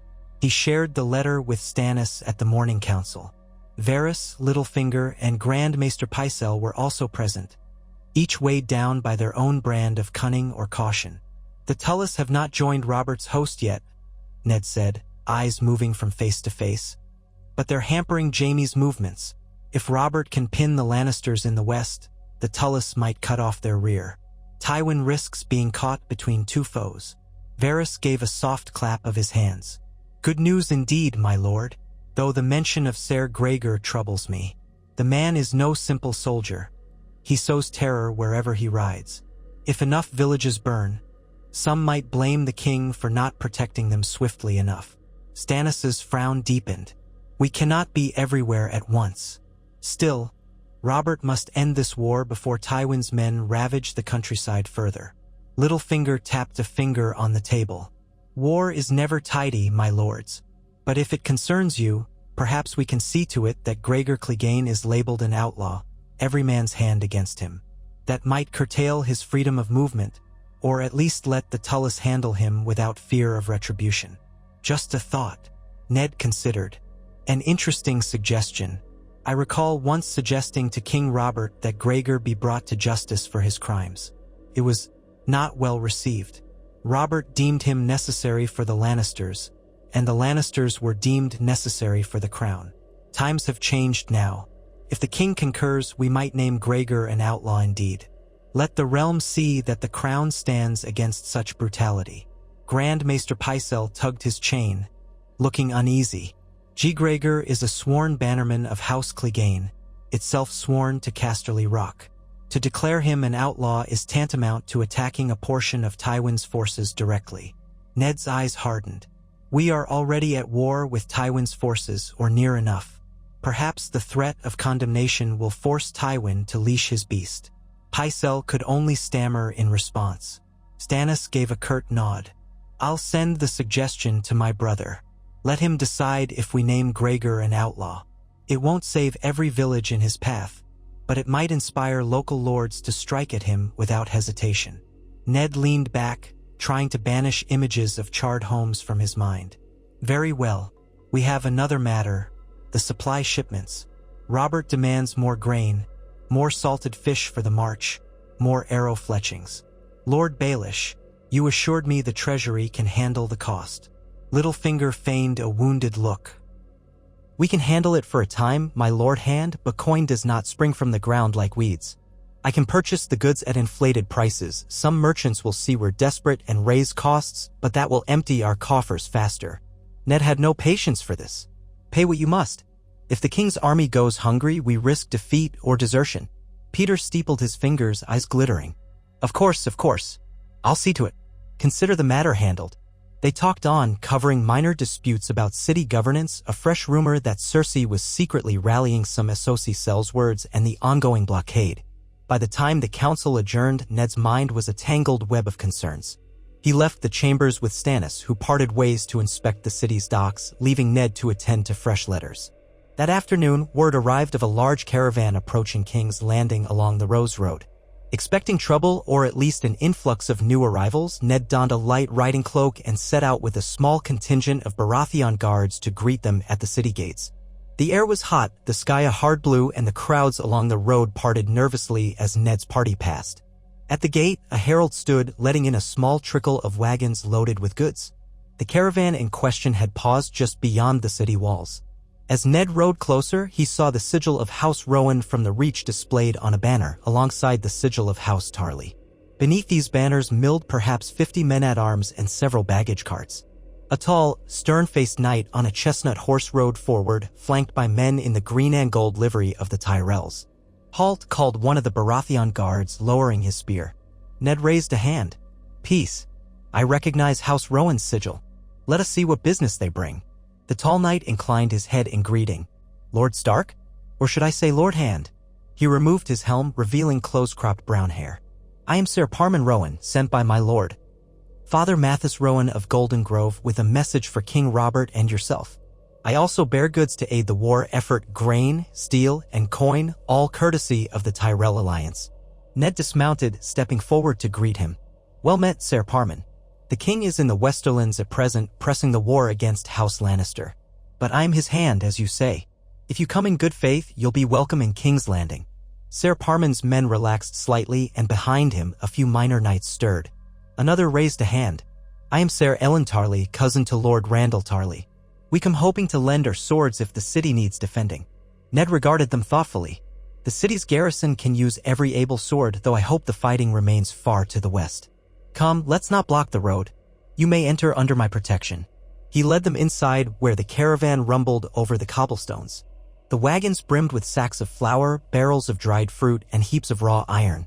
A handful of peasants drove the carts, wide-eyed at the city's massive gates. Ser Parman explained in a low voice that Lord Mathis Rowan had answered Mace Tyrell's call to support the king, and that the Tyrell bannermen were rallying in stages. Some marched west with Robert already, while others waited to reinforce the city or to join the main host if needed. Ned guided them to a stable yard inside the Red Keep where they could offload supplies. Servants bustled about, and scribes began cataloging the goods. After ensuring all was in order, Ned invited Ser Parman and Ser Ellen to meet him in the solar for a more formal discussion. There, seated around a small table with a pitcher of watered wine, the two Reach Knights laid out letters from Lord Rowan, Lord Tarly, and others who pledged their men. Ned thanked them, scanning the documents. Each letter spoke of unwavering support for the king, praising Robert's righteous stance against Lannister treachery, and reaffirming a willingness to march if called upon. Some might be posturing, but overall it reflected the Tyrells' determination to show they were vital allies. When the knights had concluded their explanation, Ned said, "I appreciate your lord's generosity and loyalty. As you know, the king has carried the war into the Westerlands. If Tywin Lannister refuses to bend the knee, we may soon call more banners. In the meantime, your men are welcome to remain in the city or to rest briefly before riding west to join the king." Ser Ellen glanced at Ser Parman, who answered, "We'll remain here for a short time, if it pleases you, my lord. Our men could use a few days' respite from the road. After, we will take the Rose Road west to the king's camp. Unless you think we should remain in King's Landing to strengthen the garrison." Ned considered. With Stannis' fleet holding the bay and the city watch in place, plus the new knights arriving, the city felt more secure. "I believe King Robert could use every sword in the field," he said. "If that is your desire, you'll do much good there. I ask only that you coordinate with the Master of Arms here before you depart, so we know precisely who's staying and who's leaving." They agreed, looking slightly relieved to be heading to where the Real fighting might be. Men of action often grew restless behind walls. Ned bid them farewell, and they departed to tend their horses. After they left, Ned stood alone, hands braced on the table, gazing at the scrolls detailing the Tyrell alliance. The columns of neat script began to blur before his eyes as the enormity of the conflict weighed on him. He forced himself to stand upright, reminding himself of the duty set upon him. He had to hold the realm together until Robert returned triumphant or not at all. Word from the west filtered in over the following days. Skirmishes, small raids, and occasional siege of a minor Lannister castle. Robert's host, buttressed by the Tyrell cavalry, advanced slowly, ensuring they did not overextend. Renly Baratheon wrote a long letter praising Ser Loras's courage, extolling the generosity of the Reach Lords who joined the campaign. Robert's own dispatches were shorter, more direct. He demanded updates on supply shipments, cursed Tywin for his evasiveness, and bragged about the men's morale. One letter ended with, "If Tywin thinks to starve us out, he'll find we have the heartier appetite. We'll not leave until he bends the knee or dies in his lair." Yet Tywin did neither. Like a cornered lion, he lurked behind thick walls, trusting that Jaime might bring reinforcements once he shook off the Tullus. Reports suggested Jaime was nearing a crossing of the Red Fork, perhaps intending to join his father near the Gold Road. Robert, in turn, sought to block the Gold Road, pinning Tywin between the Baratheon host and the looming threat of Stannis' blockade at Lannisport. But as these armies maneuvered across miles of rugged terrain, the stalemate persisted. At times, Ned dared hope that the sheer might of the allied host would compel Tywin to yield without a final, bloody battle. But the old lion had not survived decades of conflict by surrendering easily. Rumors circulated that he was gathering sellswords, forging new alliances, or preparing some cunning trap. No firm evidence reached King's Landing, only half-sensed shadows in Varys' network. Ned tried to read the lines of each message for clues, but Tywin's intentions remained obscure.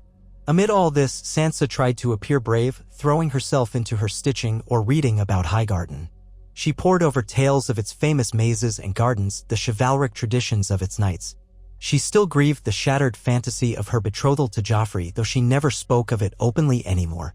Arya, for her part, scoffed at the talk of Highgarden's graces, preferring to slip away to practice swordplay with any guard who would humor her. Often Ned would hear a clatter in the yard and glimpse her brandishing a padded wooden sword, face shining with sweat. He reminded himself that times had changed, perhaps he should allow her a more official training. After all, the world was not as safe as it once seemed. Yet even as he settled into this uneasy routine, another shock came. A raven arrived late one night bearing a short, urgent message. Tywin Lannister had issued a formal challenge to King Robert, a parley at the ruins of a once grand castle near the borders of the Westerlands, known as Ashmark. The letter demanded safe passage for envoys to meet. If no agreement was reached, Tywin vowed to fight to the last. Robert, it was said, had agreed to the meeting. When Ned read the scrawled lines forwarded by Robert's own messenger, his heart pounded. A parley could save countless lives if it yielded a settlement, or it could be a ruse to assassinate Robert or to distract him while the Lannisters maneuvered. Ned thought of the boar's tusk that nearly claimed the king's life. The Lannisters had proven their willingness to use poison and subterfuge. He prayed Robert would take every precaution. He shared the news with Stannis at dawn in the council chamber. Stannis' face darkened. "I do not trust Tywin. He's cunning, yes, but also proud. If he's calling a parley, it might be because he senses a chance to sow discord or buy time. Or perhaps he truly fears defeat." Ned rubbed his temples. Robert is hardly the man for subtlety. If Tywin tries any trick, Robert will respond with that warhammer. Gods protect us if that meeting ends in violence. Littlefinger lounged in a corner, feigning disinterest. Well, a parley. Perhaps they'll toast each other and remember old times when Lannisters and Baratheons were allied by marriage. The realm was so peaceful then, yes. He twirled a quill between his fingers. Ned ignored the jibe. Do we have any word on who Tywin might send as his envoys? Varys, standing with hands tucked into his sleeves, answered softly. Some whisper that Ser Kevin Lannister, Tywin's brother, will be there, along with perhaps one of the Lannister children, Myrcella or Tommen, if he has them. It's all speculation. No one truly knows, but my little birds chirp about the possibility of Tywin offering a hostage to secure terms. Ned's eyes narrowed. A hostage from the Lannisters was a strong gesture indeed, especially if it were a child. Then again, these rumors might be misinformation. Robert will not likely accept anything less than full submission and a public renunciation of Joffrey's claim to the throne. Nor will he forget what Cersei did. Indeed, Varys murmured, "Let us hope the parley spares us a greater bloodshed." Perhaps Tywin sees that the king has the upper hand with the Tyrells and the north behind him. Stannis gave a curt nod. "We shall see. In the meantime, I'll keep the blockade tight." If Tywin doesn't yield and this conflict drags on, Lannisport must remain sealed. "Do it," Ned said, "and I'll ensure the city stays alert. We must be ready if the parley fails." That readiness came down to day-by-day vigilance, an endless routine of mustering guards, checking supplies, and ensuring no infiltration by Lannister sympathizers. Barristan Selmy and Stannis coordinated frequent patrols. The presence of the newly arrived Rowan and Tarly men bolstered the Red Keep's defenses. In the streets, the commoners watched anxiously, hoping to hear that the war might end soon. Some insisted that Tywin would never bend. Others prayed for a swift resolution so trade and normal life might resume. Days turned into a week, then more, with no immediate word of the parley's outcome. Ned found himself more tense with each passing sunrise. He spent restless nights pacing ramparts or reading old accounts of negotiations that ended poorly. The fate of the realm hinged on two prideful men meeting face to face, men scarred by history and hatred. Finally, at dusk on the 12th day after the Raven, a galloping rider arrived at the city gates bearing the Baratheon stag on his tunic. He rode straight into the Red Keep's courtyard, demanded to see Lord Stark, and practically fell from his horse. By the time Ned reached him, the man had sunk to one knee, breathing hard. "A letter," he managed, fumbling at his saddlebag. "From the king. Urgent." Ned took the sealed parchment, heart pounding. Around them, torches crackled. Guards pressed closer, sensing the tension. Slowly, Ned broke the seal and scanned the contents. A hush fell over the courtyard as he read. The flickering torchlight made the words dance across the page. When he finished, he closed his eyes briefly, struggling to contain a flood of relief and apprehension both. "The parley took place," he said, voice carrying over the courtyard. "Tywin Lannister has agreed to negotiations, but they remain fragile. The king demands we send additional supplies and, if possible, a show of force from the city. He wants Stannis' ships to threaten Lannisport more aggressively. He believes Tywin is close to yielding but wants final assurances. A murmur passed through the onlookers. One guard exclaimed, "So the Lannisters might surrender?" Ned lowered the letter. "They might.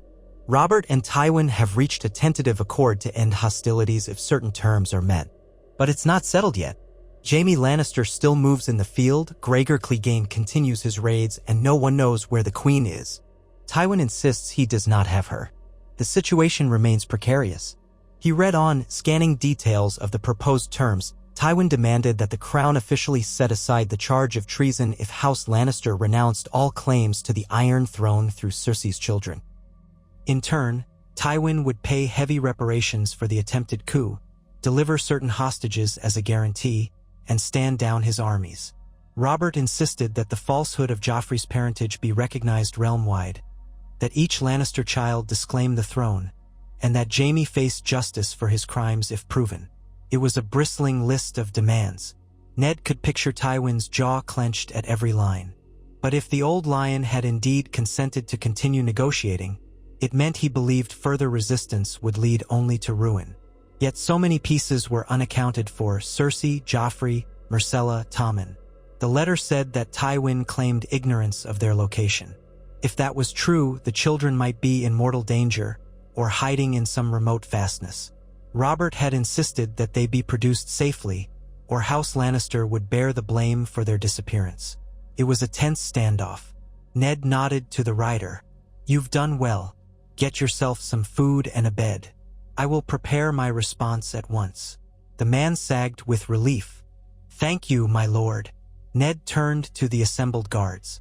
"Spread the news, but carefully. Let the people know the war may end soon, though it's not finished yet. We remain vigilant." He climbed the steps 2 at a time, the letter crinkling in his grasp.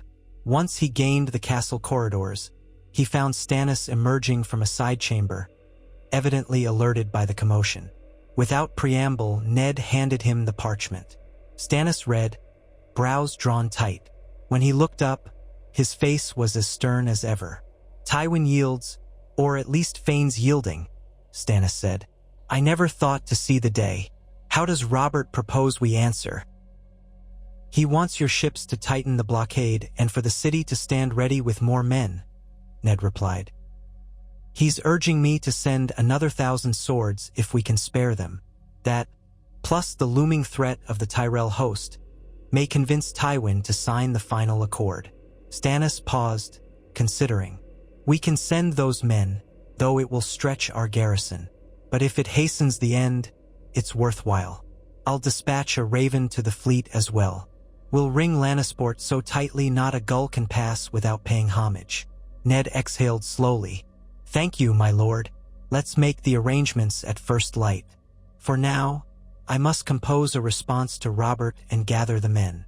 Within the hour, Stannis had begun the process of selecting which knights and foot soldiers could be spared to march west. Barristan Selmy volunteered to lead them, stating that King Robert would welcome a Kingsguard commander at his side. Ned gave his blessing, though the city would sorely miss Selmy's steady hand. At least a few of the newly arrived Reach Knights would remain, along with Stannis's sworn men and the city watch. Sansa was startled by the bustle of preparations, the clank of armor as more men readied themselves. Ned explained that this was a good sign. They were bolstering the king's negotiating position. If all goes well, he told her gently, the fighting might end with fewer lives lost and you'll be able to travel to Highgarden in peace. She gave a faint smile, relief and trepidation mingling in her eyes. Arya overheard and muttered something about wanting to join the knights, which Ned swiftly forbade. "You'll stay here, Arya.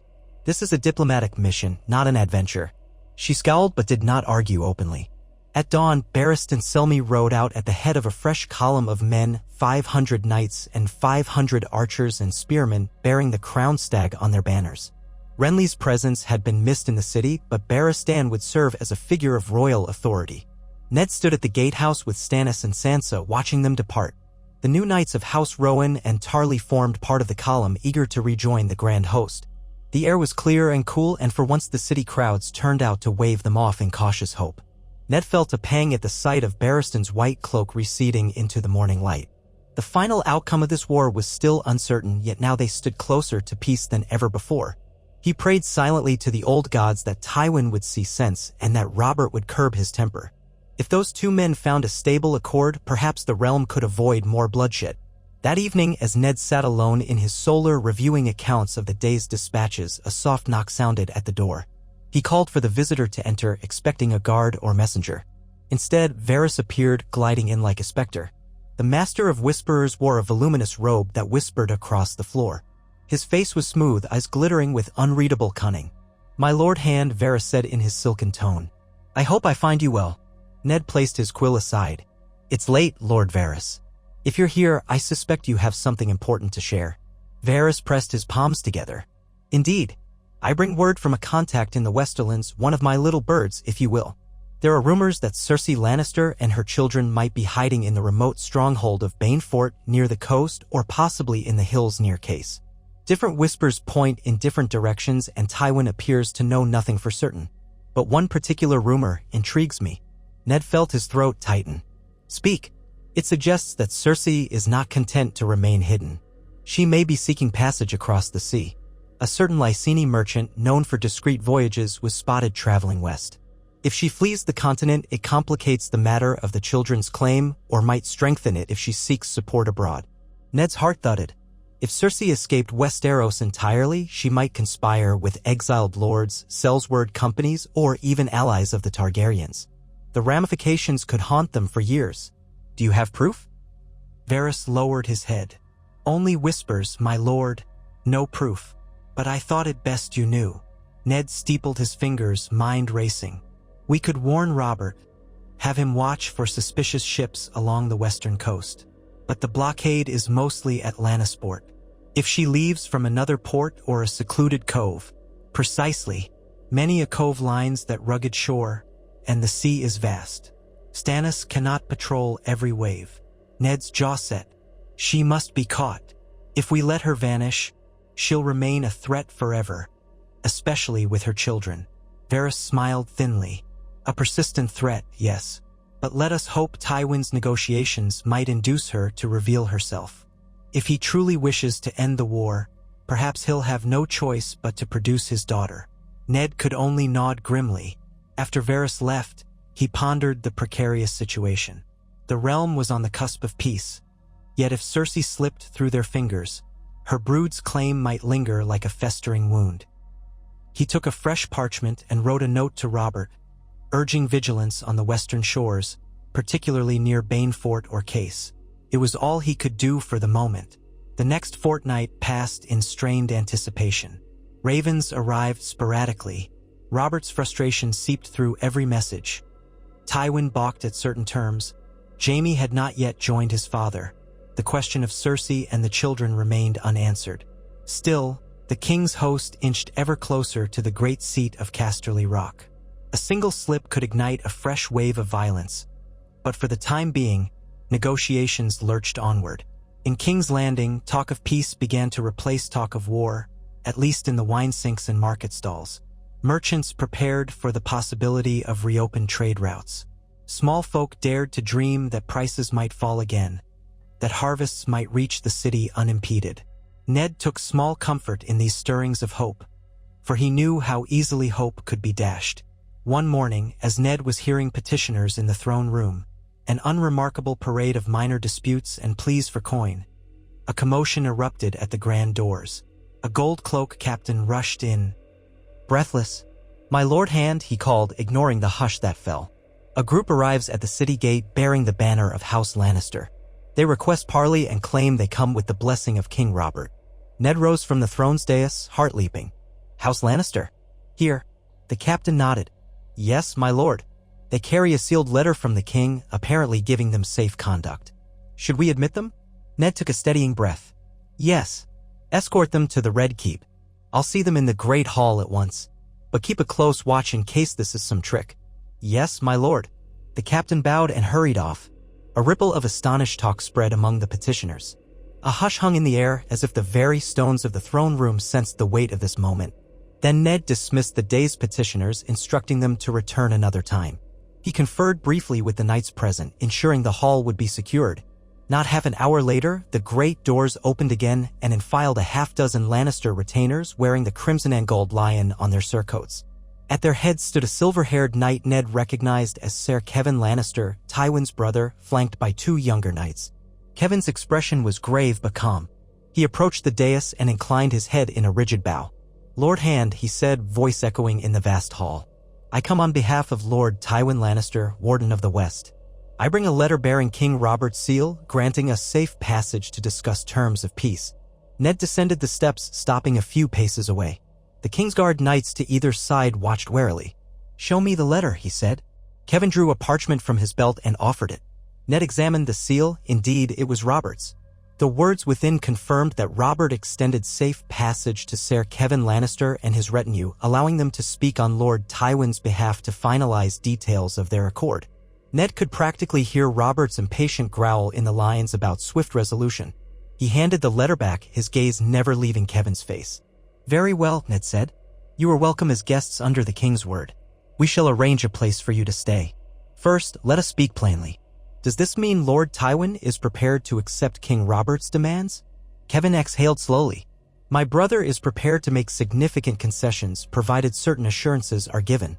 We had an initial agreement with the king in the west, but Lord Tywin believes finalizing it here in the capital under the realm's eyes will lend weight to the peace. He seeks to avoid further bloodshed." Ned caught a tremor in Kevan's voice, or perhaps it was simply weariness. Even Lannisters grew tired of endless war. "And what of Cersei? And the children?" A muscle in Kevan's jaw tightened. "Lord Tywin has not found them, my lord.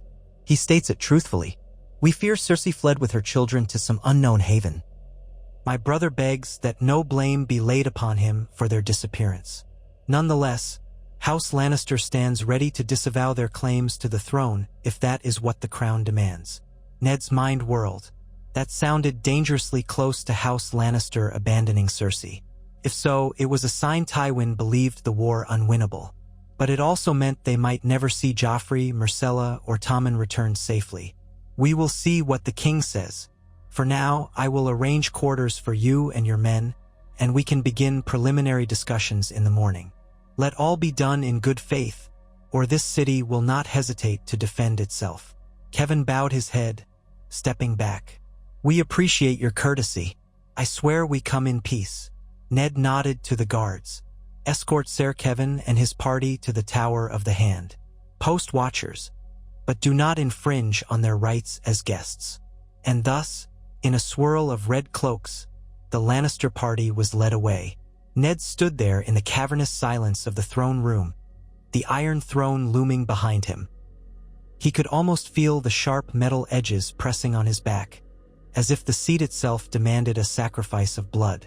If Tywin Lannister was sending his own brother to negotiate, it meant the entire shape of the realm was on the verge of changing. A year ago, Ned had never imagined Robert's rule would come to this, with Lannisters kneeling for peace after a near coup. But the path had twisted from the moment Robert returned wounded yet alive, rescuing Ned from the Red Keep's cell. He made his way out of the hall, summoning a council of Stannis, Varys, Littlefinger, and Pycelle to discuss how to handle Kevan's arrival. The conversation that followed was tense and intricate, each man weighing the meaning of Tywin's capitulation and the dangers of trusting a Lannister envoy. Yet the consensus was that they must see this through. Peace, if it could be grasped, was too precious to discard. By nightfall, Kevan had been given modest but decent rooms, along with a handful of his knights. He took meals under watch in the Tower of the Hand. The city buzzed with gossip, that Tywin had finally broken, that the war was won, that the Lannisters' downfall was imminent. Others whispered that this was all a trap, that Kevan carried hidden blades or poison. Ned himself found no solace in rumors. He would learn the truth only when negotiations commenced. That same night, while Ned pored over letters in his chamber, a quiet knock startled him.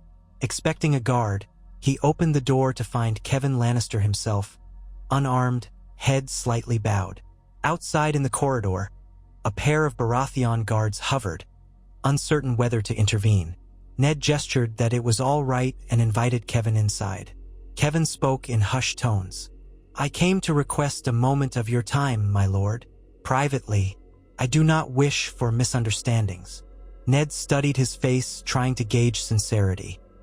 Kevin had always been known as the dutiful, loyal brother of Tywin. Not a man given to wiles, but a Lannister still. Very well. Speak. I know House Stark has little reason to trust House Lannister, Kevin began, stepping away from the door to stand near the hearth. But I would have you know that I bear no ill will toward you or your family. Much has transpired that I do not condone. My brother is proud, and he was misled by Cersei's illusions of power. He believed we could secure a future for Joffrey by removing obstacles, not realizing how far the Queen would go. Ned's fists tightened at his sides. Cersei all but had me executed. She nearly killed Robert. Her children, Jaime's children, would have sat on the throne in usurpation of Robert's line. Forgive me if I question your house's contrition. Kevin inclined his head. You have every right. But let me say this. Tywin swore me to speak truth. He knows the war is lost if it continues, that the king's might stands too great. We do not have Cersei, nor do we know where the children are. Tywin would prefer to save what remains of House Lannister's honor by making peace with Robert, ceding the throne claims, and paying reparations. If Cersei resurfaces, she does so at her own peril. Ned heard the ring of finality in Kevin's voice. Tywin was essentially disowning his daughter's cause. This was a desperate measure, but it might indeed end the war. And Jaime? Ned asked softly. He is also a threat. Will Tywin surrender him to justice? A shadow of discomfort crossed Kevin's face. I cannot speak fully to that. Jaime is no common criminal in Tywin's eyes, but he has offended the crown and House Stark. If an accord is to be reached, Tywin will have to address Jaime's actions. I suspect he's prepared to accept some manner of penance. House Lannister has never been known to cast aside its own lightly, but these are dire times. Ned thought of Jaime's attempt to kill Bran, the sword fight outside the brothel, the many misdeeds. He forced his voice to remain steady. I will withhold judgment until official talks begin.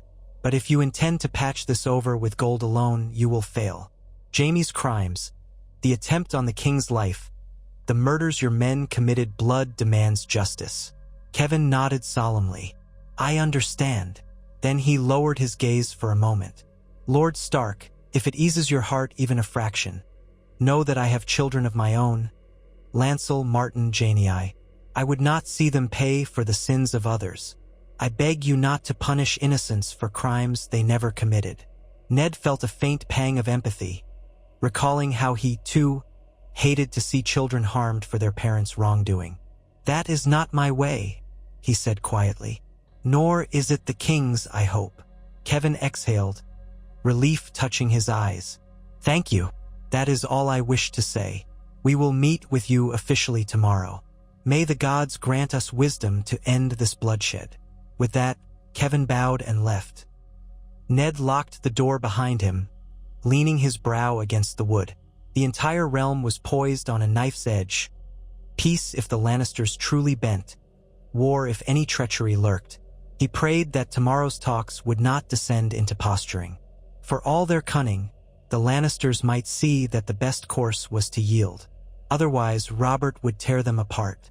Morning came, bright and clear. The negotiations took place in a small council chamber, with Stannis, Varys, Littlefinger, and Pycelle present from the crown's side, and Kevin plus 2 Lannister bannermen representing Tywin. They spoke in solemn tones, reviewing the preliminary agreement hammered out between Robert and Tywin in the field. Kevin repeated that House Lannister would repudiate any claim by Joffrey, Myrcella, or Tommen, accept fines and levies, and pay restitution to the crown and to certain lords who had suffered Lannister aggression. In return, the crown would pardon Tywin and his bannermen for treason, provided they swore new oaths of fealty to King Robert. Jaime's fate was left open, an item of debate. Cersei's whereabouts remained unknown, and thus no direct terms could be placed upon her. Stannis remained impassive, simply stating that Robert had demanded final say on Jaime's punishment. Ned pressed Kevin on the question of local outrages. Villages raided, peasants killed. Kevin acknowledged them grimly and pledged House Lannister would offer recompense. though the actual coin and method of distribution remained to be hammered out. Hour upon hour they negotiated, scribes recording every point. By midday, they had an outline of a treaty to present to King Robert for final approval. Kevin asked that a raven be dispatched with the terms to Tywin, and Ned arranged it at once. If Tywin found these terms acceptable, he would meet Robert's host at a location near Casterly Rock to officially bend the knee. If not, war would resume with fresh ferocity. Exhausted, they adjourned in late afternoon. Kevin's face looked drawn but determined. Ned escorted him to the castle gates, where Kevin watched the raven bearing the treaty vanish into the western sky. "We wait now," he murmured. "For better or worse." Ned stood beside him, arms folded. "If Tywin signs, we have peace. Let us hope the Seven smile on this treaty." Kevin nodded once, then turned and walked inside, flanked by his men. Ned lingered there, gazing westward, imagining Robert's face as he read the treaty. The old Robert might have roared defiance, determined to crush the Lannisters in vengeance. But the new Robert, tempered by near death, might see the wisdom of ending the bloodshed. Or so Ned hoped. In the days that followed, tension mounted anew. Kevin and his party waited, confined mostly to their quarters, though Ned allowed them guarded walks in the courtyard. The city's rumor mills spun wild tales. That Tywin would never bend, that Jaime planned a daring rescue, that Cersei had enlisted sell sails from the free cities. Ned tried to keep order, reminding himself that if the treaty faltered, the realm would plunge back into chaos. At last, one crisp morning, a horn sounded from the battlements. Another rider approached, bearing the king's banner. Ned hurried to the courtyard, joined by Stannis and a cluster of knights. The rider arrived in a swirl of dust, reeling in his horse before them. He almost toppled off the saddle, so great was his haste, but found his footing and snapped a salute. "A message for Lord Stark and Lord Stannis," he gasped. "The king. The king is returning to King's Landing with Tywin Lannister at his side." A collective breath seemed to lift in the courtyard. Ned stepped forward, heart-pounding. "Tywin is coming under guard or as an ally?" "As a guest," the rider said hesitantly. The parley was successful. Lord Tywin agreed to bend the knee in person, and the king accepted. "The terms are..." "The letter explains more, my lord. But the gist is that Tywin has sworn fealty anew. Jaime remains in the field but is expected to stand down soon. The king commanded me to ride ahead and announce they will reach the city in a fortnight." A flurry of exclamations broke out among the knights. Stannis' eyes flickered with something like grudging relief. Ned took the letter from the rider's satchel, broke the seal, and read the bold scrawl of Robert's hand. "Tywin has yielded. We ride for King's Landing so all the realm may witness his submission. Summon the lords, prepare a feast if you must, but keep your watch. The matter of Jaime is unsettled, but Tywin vows to call him off. As for Cersei, no word. I'd have it known that if she appears, she stands accused of regicide, attempted at least. The peace is fragile, Ned. Don't let the city forget." Ned closed his eyes briefly. Against all odds, a treaty had been formed. Robert had survived the boar's tusk, undone the Lannister coup, and now forced Tywin to kneel. A huge step toward preserving the realm's peace, but many dangers remained. Still, it was a victory that no one could have predicted the day Ned was dragged to the Black Cells. Fate had turned on a single boar's tusk that failed to kill a king. "Send word through the city," Ned told the rider and the knights. "We will welcome the king and Lord Tywin. Let the gates be made ready, and ensure the gold cloaks remain vigilant. This moment might invite opportunists." "Yes, my lord," the rider said, bowing. Stannis gave a curt nod and began snapping orders to those assembled, instructing them to prepare a suitable arrival. Ned moved to find Kevin Lannister. He imagined the man's reaction upon hearing that Tywin truly rode with the king toward the capital. This signaled the end of open conflict, at least in the short term. By the time Robert reached King's Landing, House Lannister would have to publicly reaffirm loyalty, an unthinkable event mere months ago. He found Kevin in his rooms, pacing. Upon hearing the news, Kevin slumped in obvious relief, whispering thanks to the gods. Then, remembering decorum, he straightened. "My brother comes willingly? Remarkable. Thank you for the courtesy you've shown us. I hope this marks a new beginning." Ned regarded him steadily. "We shall see. The realm has bled enough.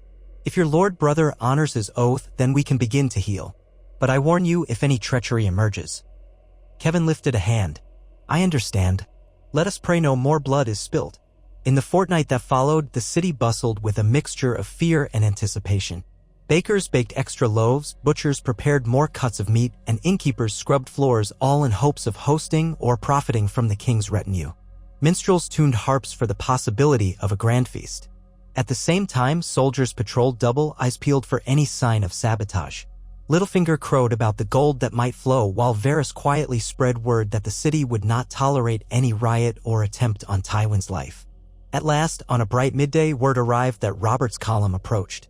Trumpets sounded from the walls, and thousands of small folk lined the streets. Ned stood on the gatehouse with Stannis, Kevan, and a host of dignitaries.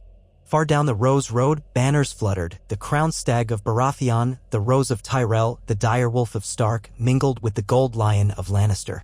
At the sight, the crowd stirred, uncertain whether to cheer or tremble. As the procession neared, Ned saw Robert at the forefront, clad in gleaming plate that concealed the lingering bandage around his torso. His warhammer was slung across his back, and his face was set in a grim determination. Beside him rode a proud, older man with regal bearing, white blonde hair, and green eyes cold as gemstones.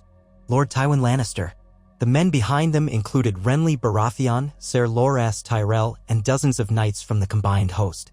Banner after banner fluttered. The gates swung open. Robert and Tywin passed beneath the arch, the thunder of hooves echoing. Silence fell across the throngs, broken only by the stamping of horses. Then, as Robert raised his hand, the city erupted in uncertain cheers and scattered applause. People gawked at Tywin, whose reputation for ruthlessness preceded him. The Lannister lord rode with perfect posture, ignoring the stares. Ned descended to meet them in the courtyard. Robert swung off his horse, handing the reins to a squire. Tywin did the same. Robert turned to Ned, a flicker of relief crossing his features, though he kept his voice firm. "Ned," Robert said, "it's done. The lion has been caged." Tywin's eyes flicked to Ned, his voice measured. "Lord Stark, I trust we shall settle the final details here." Ned gave a short bow. "Yes, my lord.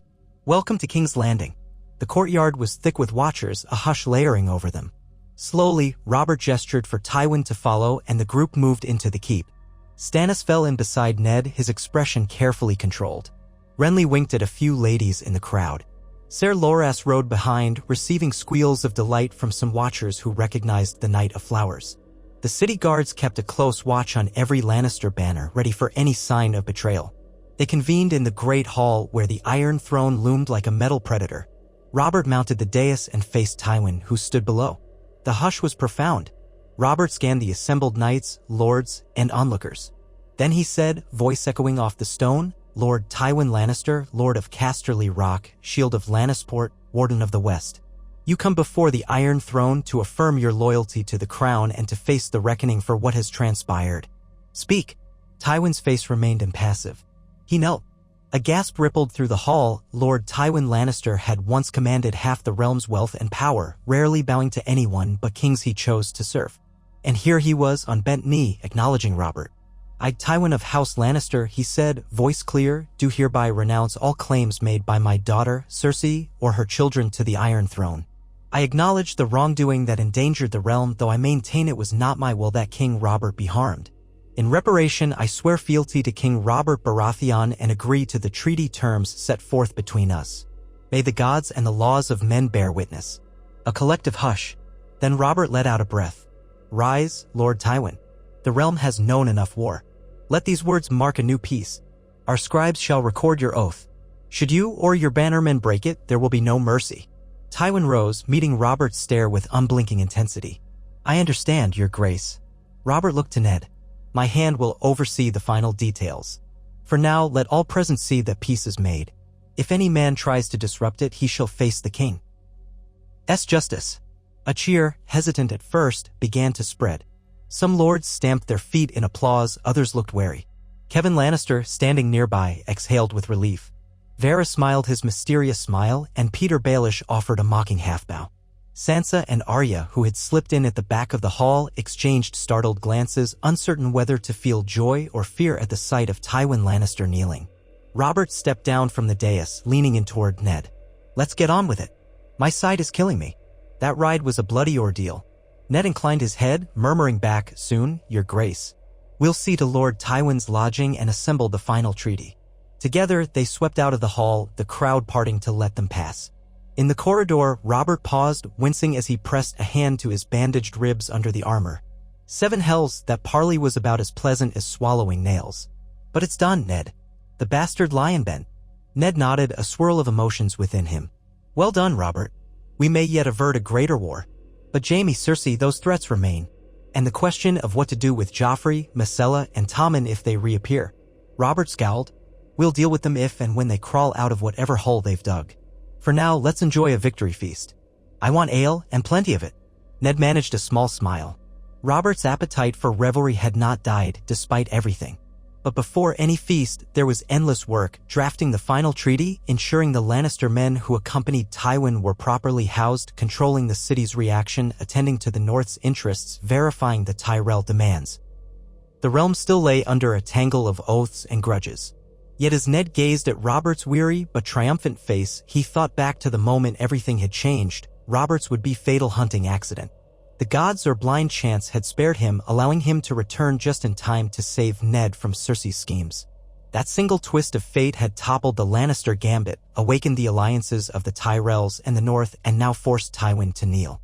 Few in the hall truly understood just how close the realm had come to fracturing beyond repair. Now, at least, they stood on the cusp of a tentative peace, a chance to rebuild. They continued down the corridor toward the council chambers. Behind them, Tywin was escorted by a knot of guards, Kevin at his side. Ned allowed himself a fleeting sense of relief, though caution still thrummed in his veins. Peace with the Lannisters was an uneasy thing, especially with Cersei and Jaime at large. But for the moment, Westeros was spared a protracted, ruinous war. He silently thanked the old gods for granting Robert that shred of luck in the Kingswood, for letting him arrive in time to rescue a friend from a traitor queen's scheme, for forging alliances that now bound the realm together. Such was the Game of Thrones. A single misstep could plunge everything into darkness. Yet a single stroke of fortune could change the course of history. May the realm remember, Ned thought, that sometimes mercy and alliance can achieve what 1,000 swords cannot. And may the next generation never have to pay for the mistakes of their elders. In the flickering torchlight, King Robert strode on, battered but unbowed, the rightful ruler of the 7 kingdoms. And behind him, Eddard Stark followed, upholding the honor he had always cherished, even in a place where honor could be a fatal weakness. The future remained uncertain, but for now, at least, the wolves and stags stood triumphant, and the lion had bent its proud head. Peace, however fragile, had won a reprieve from war's bloody jaws. If the gods were good, that reprieve would last. If they were not, well, Ned Stark would face that storm when it came, knowing that once, in the darkness of a Red Keep cell, mercy had found him, and that small sliver of hope had remade the fate of Westeros.